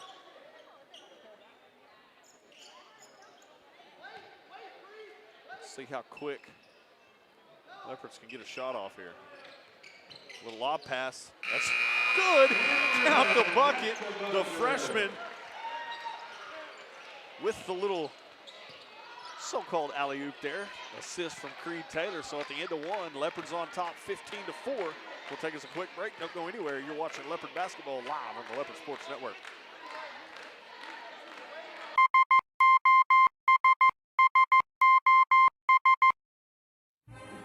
When the oilfield industry needs an honest, hard-working, and dependable electrical contractor, they signal for SOS.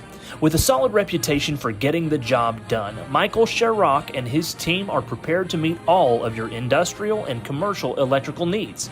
They're prepared to handle anything, from maintenance to automation and power line service. So remember to dial up SOS the next time you're in need of an industry-leading electrical contractor.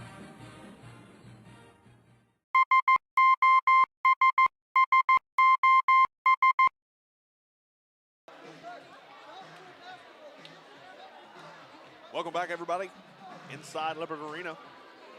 Still a few seconds away from getting this second period underway. Leopards look pretty salty there in that first period. They lead 15-4, locked down on the defensive side of things, obviously.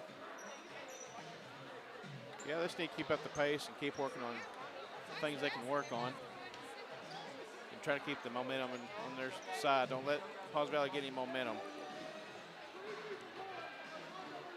Yeah, we mentioned that this is just a JV squad for Pauls Valley, but that first possession they had, I noticed. I mean, they a lot of ball movement. Looked to be tried to be physical a little bit, but obviously just hadn't been able to get anything to go. Yeah, the first 2 or 3 possessions they had great ball movement and had good shot selection. First couple went in, but they've been kind of silent since then. So here we go, start of the second period. Taylor gives over to Hunter Russell. Russell drives, layup underneath. That's good. Hunter Russell for 2. Brown brings it across. As that one batted away, and Hernandez will be whistled for his 3rd foul.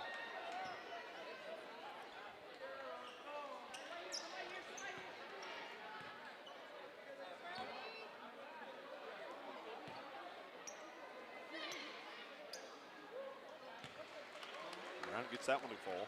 Brody Brown with the free shot.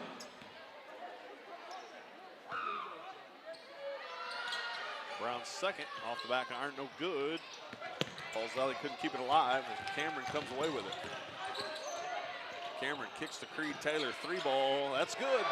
3-point bucket, Creed Taylor. Eric, I seen your body language there. You kind of motioned like, hey, Cameron, you had that underneath there, but He had a wide open layup, but gave it to his buddy Creed Taylor for the 3. little payback for the buzzer beater there. Yes. In the first period. Falls Valley trying to work something down low. Couldn't keep control. Now they finally get control. Shot goes up, no good. Rebound underneath. Put back, count the bucket, and 1. That's good by Kobe Barrett. And good for the free throw line. Kobe Barrett able to knock that one down. Cater will check in here for the Leopards, along with Aguero, as Cameron and Hunter Russell will go get a drink of water.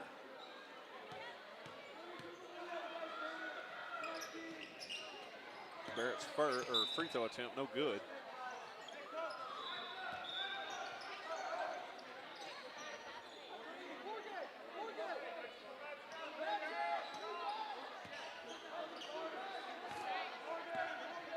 Taylor will bring it across.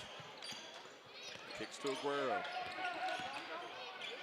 Aguero thought about the drive, kicks back out, that's Torres. Taylor had that one knocked free. Good defense there by Pauls Valley. They keep it alive. And Cater pokes that one away.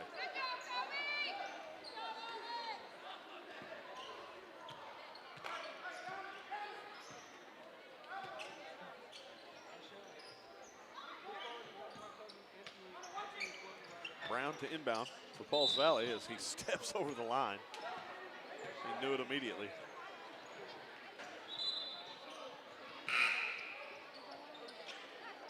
I think his feet was moving a little bit quicker than his old noggin there.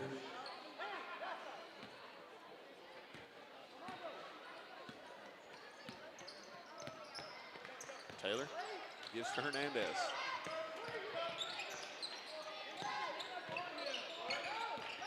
Now back over to Taylor, over to Cater. This is Aguero. Kicks to Gustavo Torres. Torres looking to drive, needs some help, kicks out. This is Hernandez, 3-ball. Off the back iron, no good. Gus couldn't corral it, but it'll stay with the Leopards.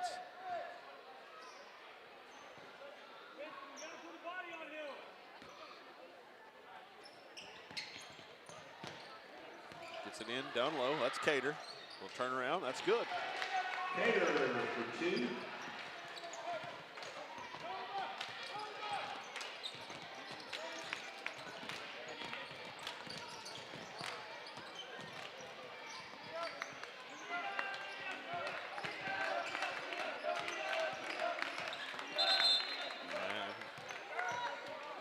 Called for the travel as he was trying to get it over to Barrett. Bryant returns. As Bryant will check in for Pauls Valley.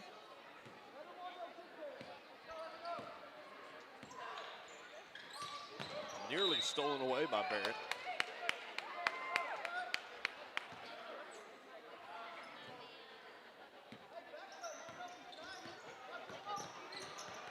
This is Taylor. Now gives to Cater, top of the key. Aguero puts it down, looking to drive. Torres over to Cater, Cater down low. One dribble, no good, got his own rebound, put back.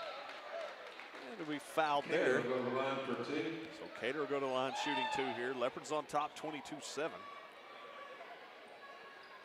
He needs to learn how to put off the backboard. Yep, it's your friend.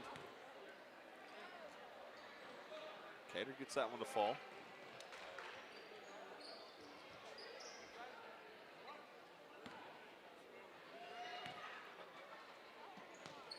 The second one's good. So Cater converts both free throws.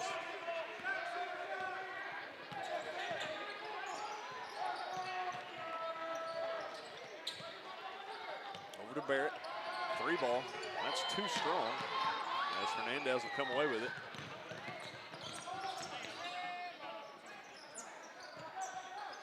Over to Guerrero. Guerrero puts it down, drives, little floater, that's good. Guerrero with the running jumper.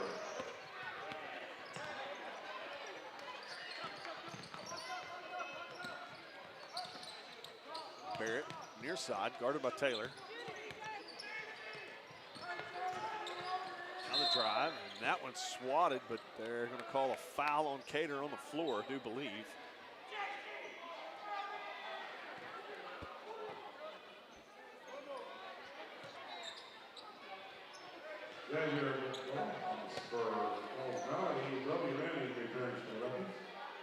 Ramming will check back into the ball game.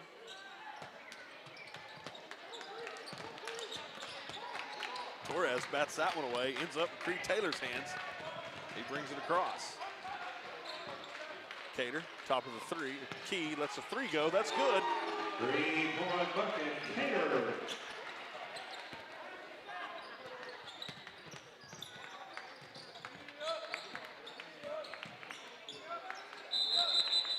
As Torres, no, thought they was going to call that a jump ball, but they're going to call the travel.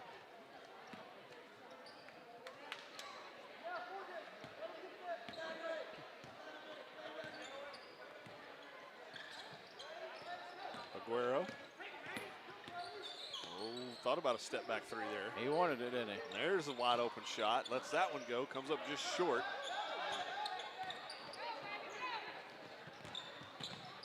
Now the drive. Picked up immediately. Good hands once again by Gustavo Torres. Long outlet pass to Ramming. Ramming keeps it in bounds, but Panther comes away with it. From that angle, it looked like that thing was going to find the front of the rim, didn't it? Yep. As Aguero tried to save that one, but got a toe on the line.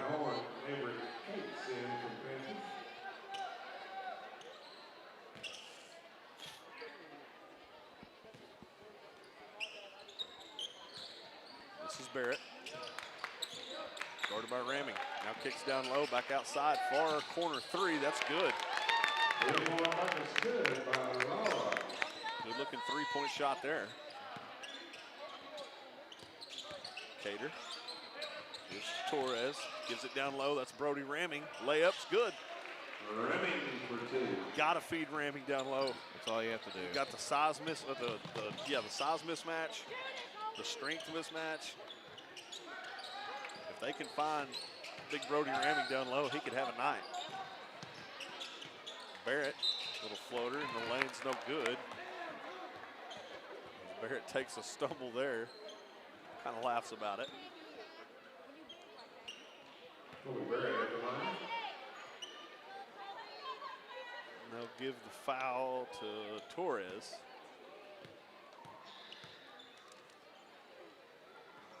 Looks like Cameron's set to check back in. That is the case. He'll come in for Gus.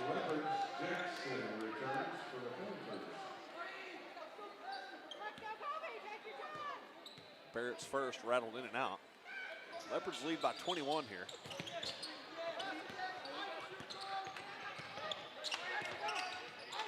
Taylor gives the Cater over to Aguero. This is Cameron.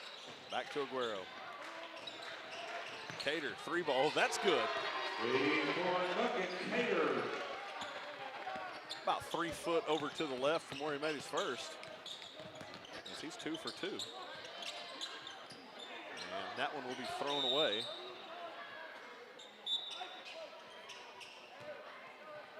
So we'll go back over to the Leopards here. As they lead 34-10. Brown checks back in for the Panthers.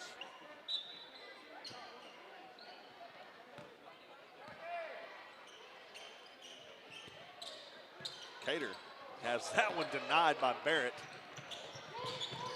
And Barrett was looking for a call there. But it was last touch there by Cater.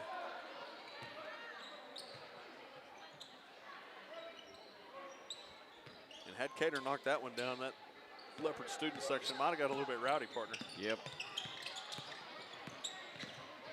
Brown kicks to Barrett. That was actually off the thigh there of Aguero. Brumley returns.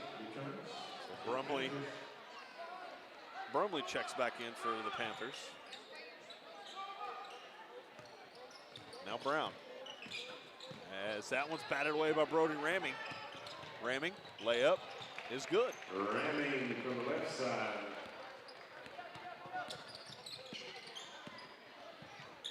Kicks to Barrett. And that one nearly swatted away there. Barrett lost his footing momentarily, gives it over to Brown. This is Brown guarded by Aguero. Now back near side here. Little head fake, gives to Barrett. This is Brown, thought about it. Puts it on the floor, he'll drive. Shot's no good. 23 comes away with the rebound, but throws it over to Cater. 1:19 to play, first half. Leopards on top, 36-10.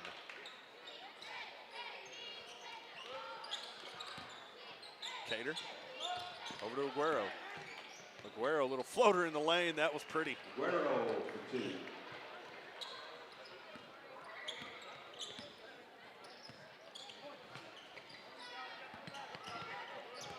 Barrett has that one swatted away. As that one actually went off the foot of Barrett, ended up back with the Panthers.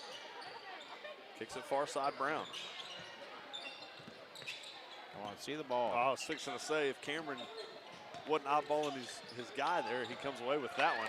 Leads to points there for Pauls Valley. For 2.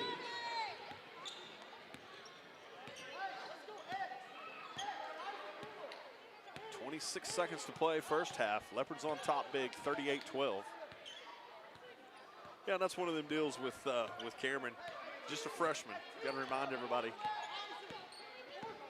You figure another year under his belt, or for sure 2 years under his belt, he comes up with that loose ball there. Taylor gives to Cameron. Down to 3. As they will get Cameron on the carry. As a couple of Panthers hit the deck. So they'll have 2.3 to get away a shot here. See if they can make something crazy happen, get one to go. 38-12. Get it to Brown, down to a second, right at half court. Nearly got that one to rattle home as it bangs off the back iron, but all for naught. As the Leopards have controlled throughout, they're on top 38-12. We'll take us a quick break during halftime here, get us a drink, go over some stats. Don't go anywhere, you're watching Leopard basketball live on the Leopard Sports Network.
Hi, I'm Dr. Matt Shelton with Lindsay Family Dentistry. I'd like to thank all the patients we've been able to serve over the years. For those of you who are unhappy with your smile, tired of having dental pain, crooked or missing teeth, or loose-fitting dentures, at Lindsay Family Dentistry, we can care for all your dental needs, including cosmetic dentistry, crown and bridge, root canals, braces, Invisalign, conventional implants for tooth replacement, and mini diameter implants for denture stabilization.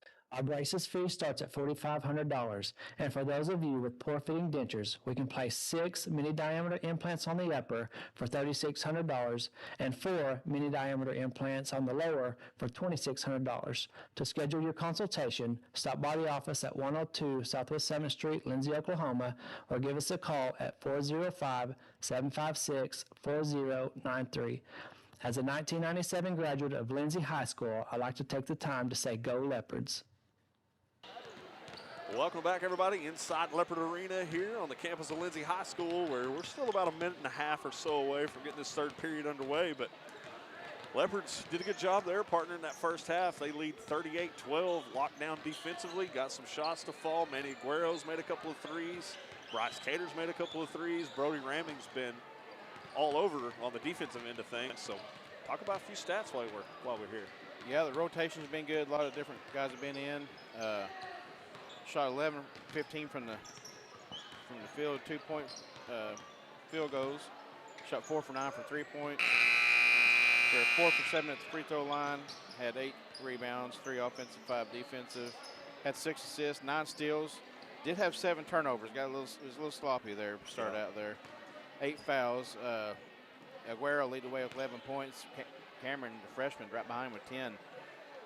And I think 1, 2, 3, got 6 players on the board so far, and it's pretty evenly distributed. Yeah, Leopards, like I said, Cameron made the back-to-back layups there to start the first period.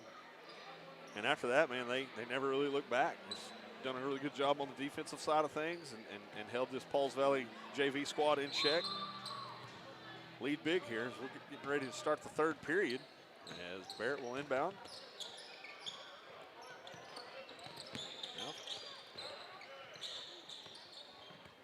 See, this is the way Pauls Valley came out there in that first period, partner. Lots of ball movement, quick pace about them. But, again, turned it over, which I believe they did on their opening possession, is how Cameron ended up with the layup. If it's a half-court offense, they do tend to move the ball. What happens whenever the game starts to get going and the transitions that Pauls Valley is having an issue with. Yeah. Trying to keep up with the speed and athleticism of the Lindsay varsity. Taylor had that one batted away by Barrett.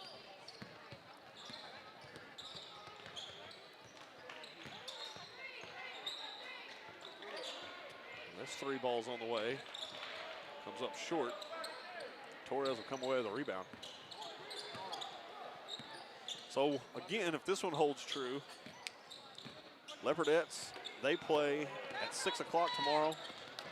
The Leopards, if they hold on to win this one, which they should, they would turn around and play immediately following. Again, tournament action. You have a time set for 6 and roughly 8 o'clock, but we all know how that goes. I don't think we got started with that girls game tonight until about 6:30, partner. Yeah, we're running a little behind, which is typical. Yep, typical tournament action. What the deal is, I heard all the coaches down in the hospitality room and couldn't get them out here to get their teams warmed up. Threw everything behind. I was down there earlier. There's a lot of good food in there. I was fixing to say, wasn't that where you was at before we went live? Yeah, I would know if that happened because I was there. Yeah, that's one thing about the Hately Classic that, and I'm not sure if that's just a Hately Classic thing, or does that normally happen with other tournaments? Is there always a hospitality room? There usually is a hospitality room for most tournaments, but I bet it's not what's down there. It's pretty crazy. Got quite the display down there, huh? Plenty of options. Yeah, I mean, I made homemade chicken and dumplings and no-bake cookies and brought them. But there's all kinds of food. Now, let's get the record straight here. Did you make these or did Heather make these? Everybody on the planet knows that Heather can't cook. Oh, Actually, that's not true. I've taught her pretty well. She can cook. I wish she was up here behind us like she is sometimes, and I still would have put you on the spot. I'd still told you the truth. Okay, that's all that matters. And she probably would too. No, she's become a pretty good cook. Hey, you can't go wrong with a no-bake cookie, man. No. I mean, those things, before you know it, you've eaten half a dozen, and as Cameron gets that layup to go. So a quick little burst there from the Leopards. They're on top 44-14. As I believe Coach Terry called a timeout there. Breakfield, Lara, and Brown return for the Panthers. As it'll be a 30-second timeout. So again, we'll keep it here. Like I said, Leopardettes play tomorrow night, scheduled for 6 o'clock. The boys go on to win this one. They'll play immediately following. Still haven't had an opportunity to go check out the bracket. Not even sure if it's posted downstairs. It may not be, honestly. I have not seen one. It might be something that's posted. Well, I mean, you've heard Gredeman announce it a handful of times, but yeah, that, you know, he's the PA guy, so he's got to have first dibs on stuff like that. And it's Dole Gredeman. He asked for it. You got to give it, right? Yep. So out of the timeout, Brown will bring it across for the Panthers. 44-14, Leopards lead. And this is the same situation like you talked about during that girls game, Eric. You know, Pauls Valley's only got 14 points on the board here. This is the JV squad. These guys are, you know, vying for playing time on the varsity squad. Obviously, next year would probably get some more opportunities. But you just got to keep digging here. Keep grinding. Yep. Keep trying to do things right. Try to run your offense, and hopefully you know, get a few shots to fall here late in this one, and maybe make this one somewhat respectable. But like you said, just don't have any quit in you. Got to keep playing. Yeah. Control the things you can control. Work on the things you need to be working on. As Aguero gets that little flow to go. He's 100%, 5 for 5 from the field. 2-point field goals. That one's denied down low. That's Torres. As Ramming will end up with it. Now Cameron. He puts it on the deck. But he'll be fouled. Cameron will shoot 2. Was Watts, did he play Tuesday night, Eric? Yeah. Okay.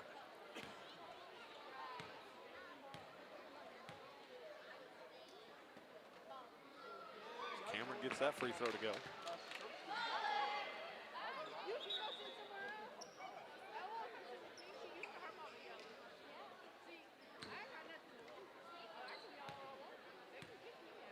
Cameron's second.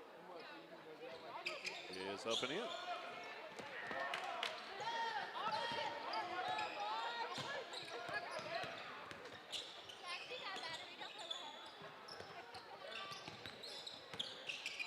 Brown.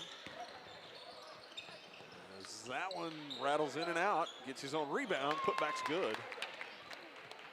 Breakfield. Excuse me, that was Breakfield. I said Brown. Brown gave it to him initially.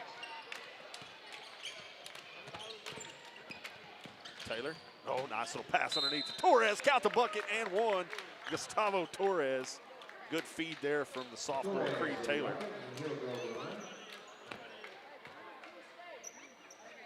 As Russell, Hernandez, and Cater will check in for Aguero, Ramming.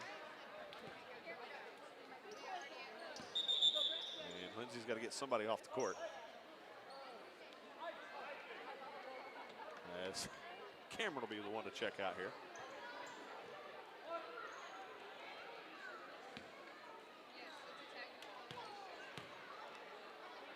Torres. Couldn't get that to go. Cater comes up with a rebound. Putback's there.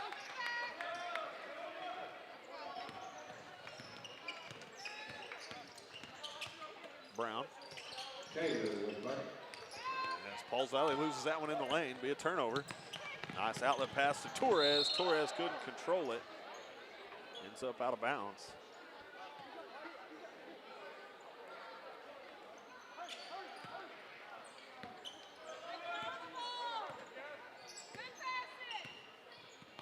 Brown brings it across.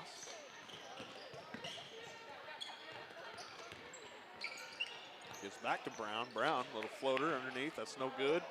Off the back iron. Hernandez will come away with it. Gives to Cater. Cater thought about a step back three, it looked like. Now Taylor could take that shot, and he will. That's good. Creed Taylor. He's 2 for 2 from three, isn't he? Yes, sir. Creed Taylor for 3.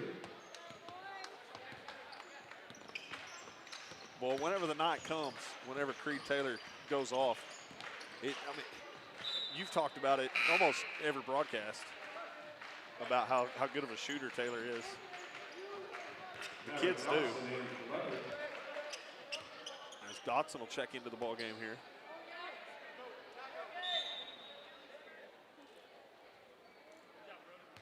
Pickett returns for ball is 11.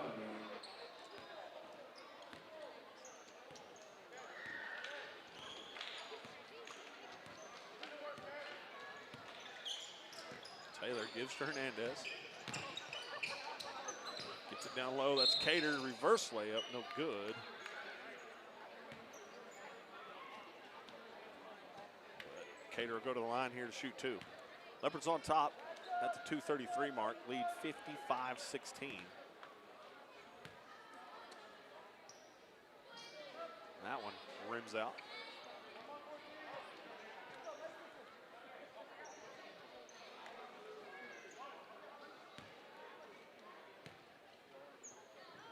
Cater's second. That one's good.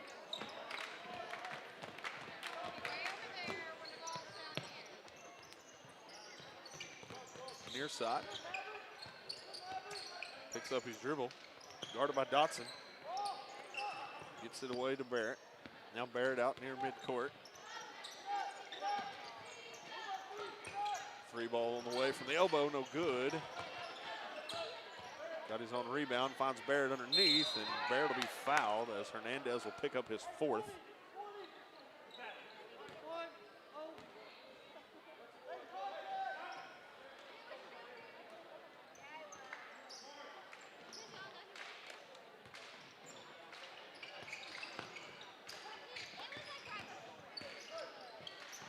That one's turned over as Dotson comes away with it.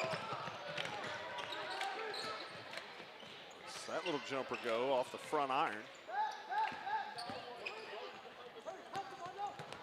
Barrett will be fouled by Hernandez, and that'll be his 5th.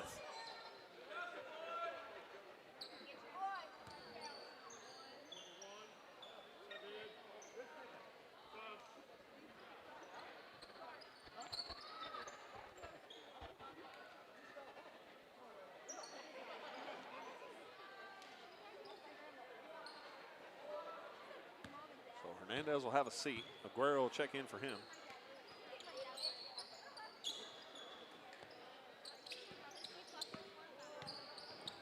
Kicks far side.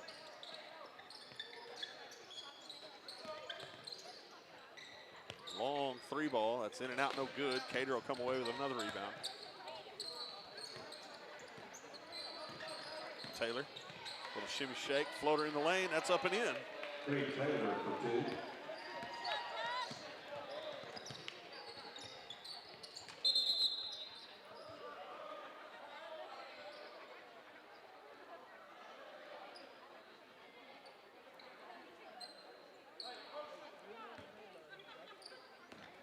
Get it inbounds, down low. Gets it to go. O'Brien. Taylor will cross over. Retreats back out, gives to Dotson. Now to Russell over to Cater.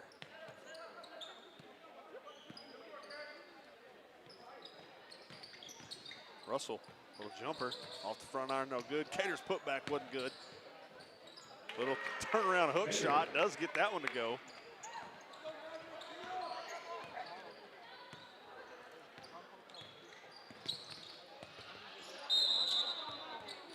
As Paul's foul will be called for the travel there.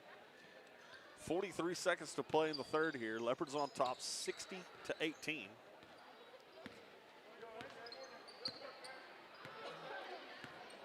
Taylor brings it across.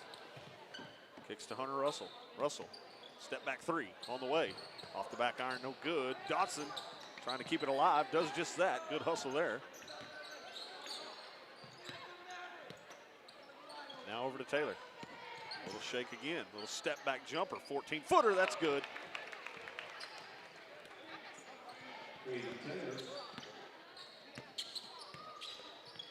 Aguero kind of toying with him there. Down to 7 to shoot. Guarded by Russell. 3 to shoot. Lets it go. No good. As Cater lets one fly, but it's well after the buzzer. So at the end of 3, Leopards on top still by a score of 62 to 18. Take another quick break. 4th period action coming up. Leopards are in control. Don't go anywhere. You're watching Leopard basketball live on Leopard Sports Network.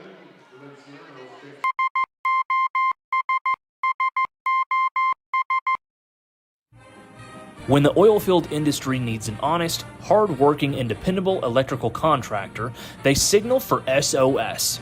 With a solid reputation for getting the job done, Michael Sherrock and his team are prepared to meet all of your industrial and commercial electrical needs. They're prepared to handle anything, from maintenance to automation and power line service. So remember to dial up SOS the next time you're in need of an industry-leading electrical contractor.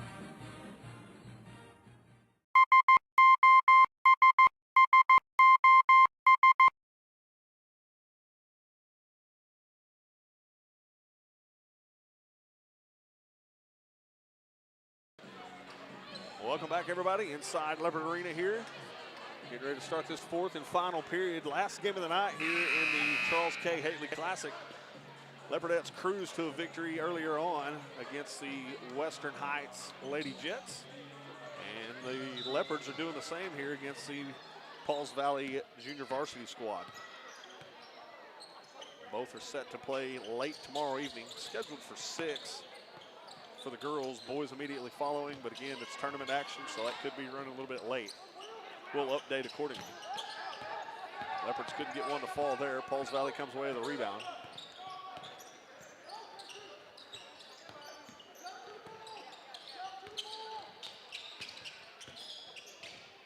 As that baseline drive, he gives it up. As Hunter Russell found himself in a pretty bad spot down there. Had all kinds of people jumping around him. All you can do is just cover your head. Cater gives to Dodson. Dodson had it batted away. Able to get it back. And that'll be a kick ball. As Dodson was looking to feed Lawrence down low.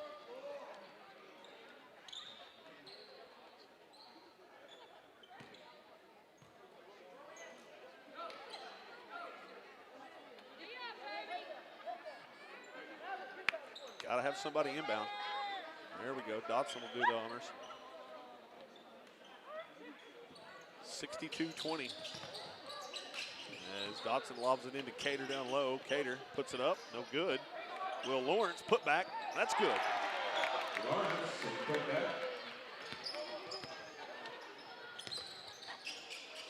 Near side, guarded by Lawrence.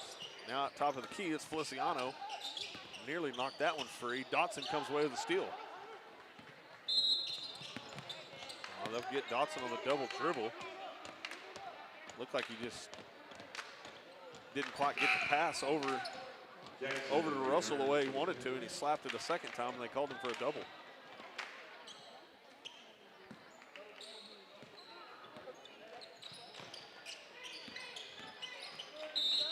Layup underneath, no good, but he'll be fouled. I believe they'll get Feliciano for his first.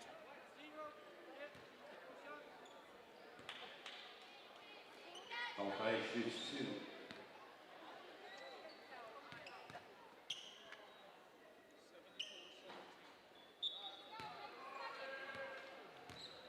Brawls, 16, defenders.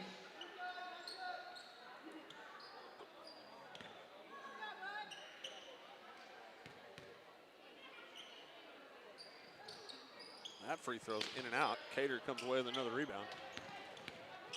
Hunter Russell brings it across the timeline, looking to go fast. Little 12-foot jumper off the front iron, gets the roll. Hunter Russell.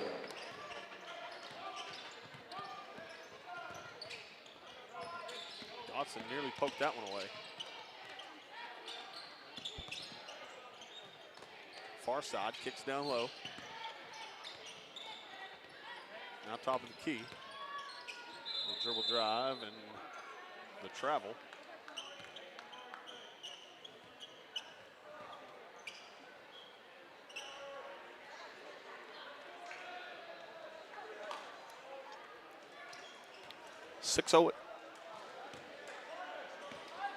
.608 to play in this one. 66-20. Leopards on top. Cater. Kicks to Russell. Russell. Jumper's no good. Will Lawrence with the rebound, and it'll be tied up, so it'll be a jump ball.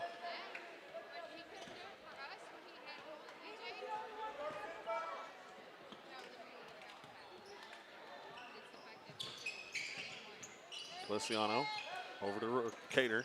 Now to Russell. Russell lets that three go. That's good. Hunter Russell for 3.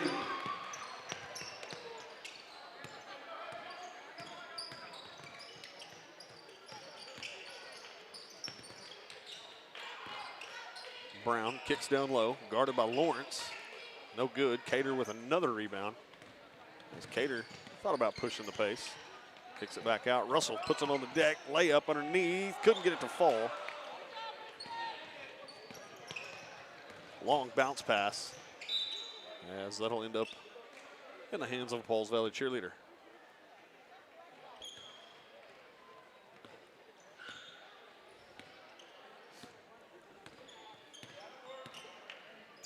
Russell kicks to Cater near side. Dotson over to Feliciano, now back around to Russell. Russell puts it on the deck, drives, little 6-7 footer there, couldn't get it to fall. Lawrence had the rebound, put back, and he's, no foul there.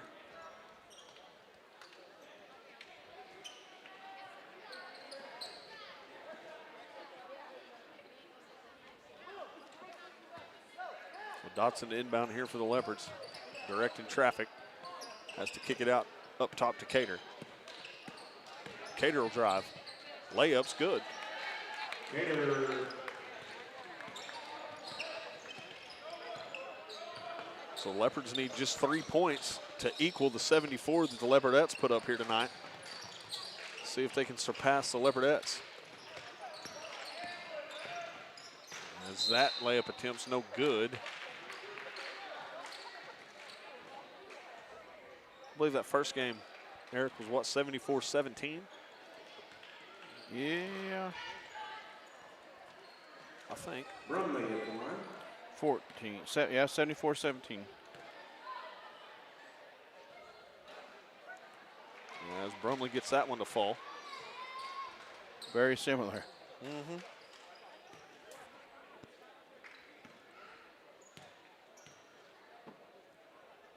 Brumley's second, short. Will Lawrence gets the rebound. Kicks over to Cameron. Cameron with the drive, little floater in the lane, got the sweet little bounce, and that one's good. Cameron.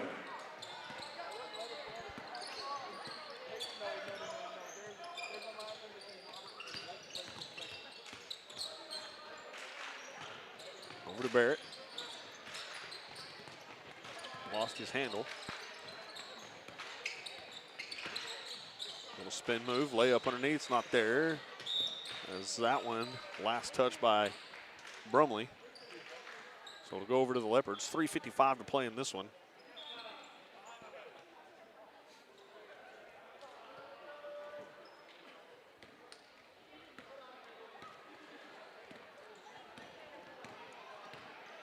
Russell strides across the timeline. Kicks to Dotson. Dotson with the drive. Got it to go. Dotson. Almost had a little Euro step in there, huh? Yeah. As that one's turned over, Feliciano comes away with it. Him and Lawrence will drive. Feliciano will keep it. Puts it up, no good. Here comes Barrett back the other way now. As Russell will be whistled for the block.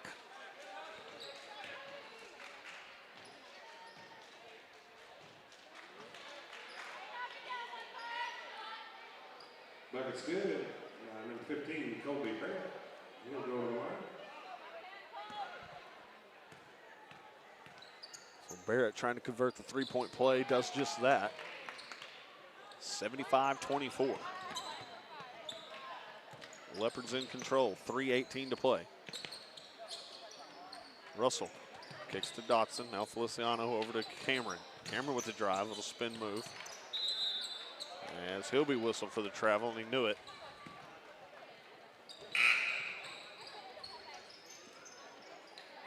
Jackson returns for the Panthers.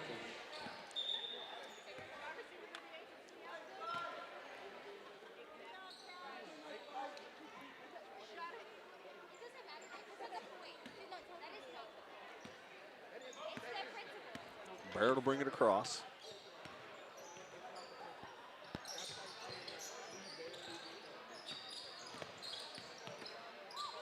Barrett over to Brumley. Brumley kicks it down low. Good defense here by the Leopards.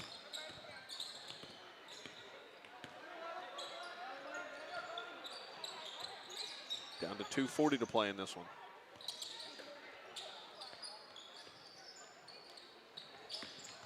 Now over to Brumley.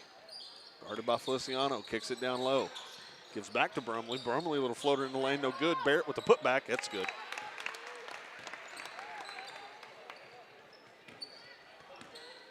Barrett for 2.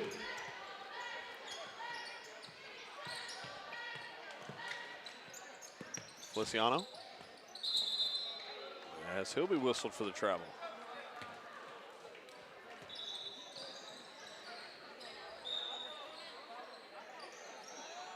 Robert Williams checks in for the Panthers, along with Dolphin.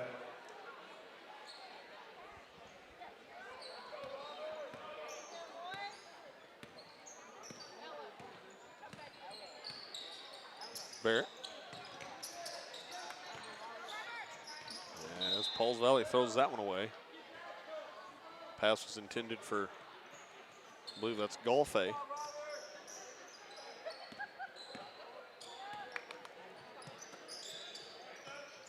Cameron gives to Dotson. Little 10-footer off the back iron, no good. Cameron, putback's no good, as it will stay on this end.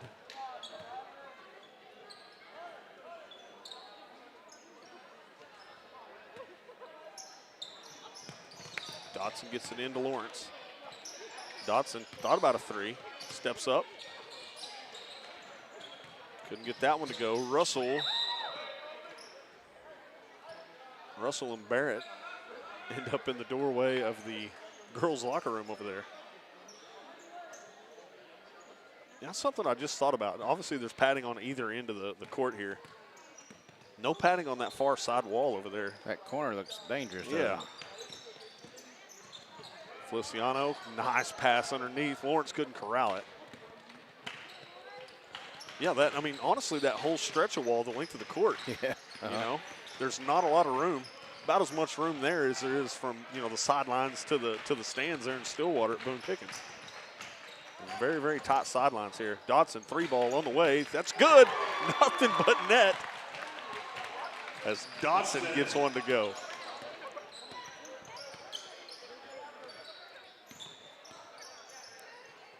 Under a minute to play in this one. Leopards on top, 78-26. Feliciano comes away with a steal. Layup underneath, no good. Dotson couldn't come up with the rebound. It'll go back to Barrett. Down to 40 seconds to play. Now to Brumley, top of the key.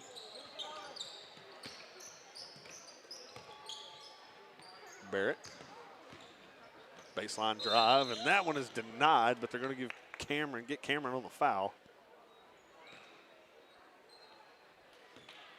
Just his first. Barrett is running for 2.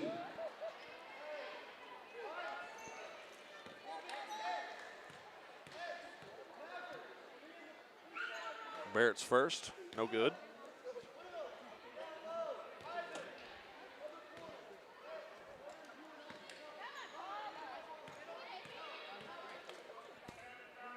Barrett's second is good.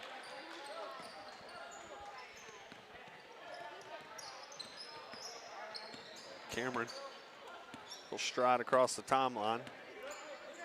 I figure they'll try to burn this final 17 seconds off without a shot. Now to Dotson. Gives back to Cameron. As Cameron content in just dribbling this one out. Lawrence. And that will do it as both squads here tonight come away with impressive victories. Pauls Valley Junior Varsity will play at 2 p.m. tomorrow against Dixon. Lindsay will play tomorrow night at 7:20 p.m. against the Sulphur Bulldogs. The boys are scheduled to play at 7:20 tomorrow, but again, tournament action, so that's definitely going to vary as the girls are scheduled to tip off at 6 o'clock. But again, we'll update that accordingly. And Eric, real quick before we sign off here, run through some of these stats.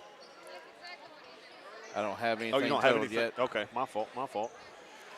Either way, I mean, 2 impressive victories here tonight. Did exactly what you needed to do. Hopefully, that's what was expected of them. Come out. The girls come out, do their job, take care of business, win 74-17.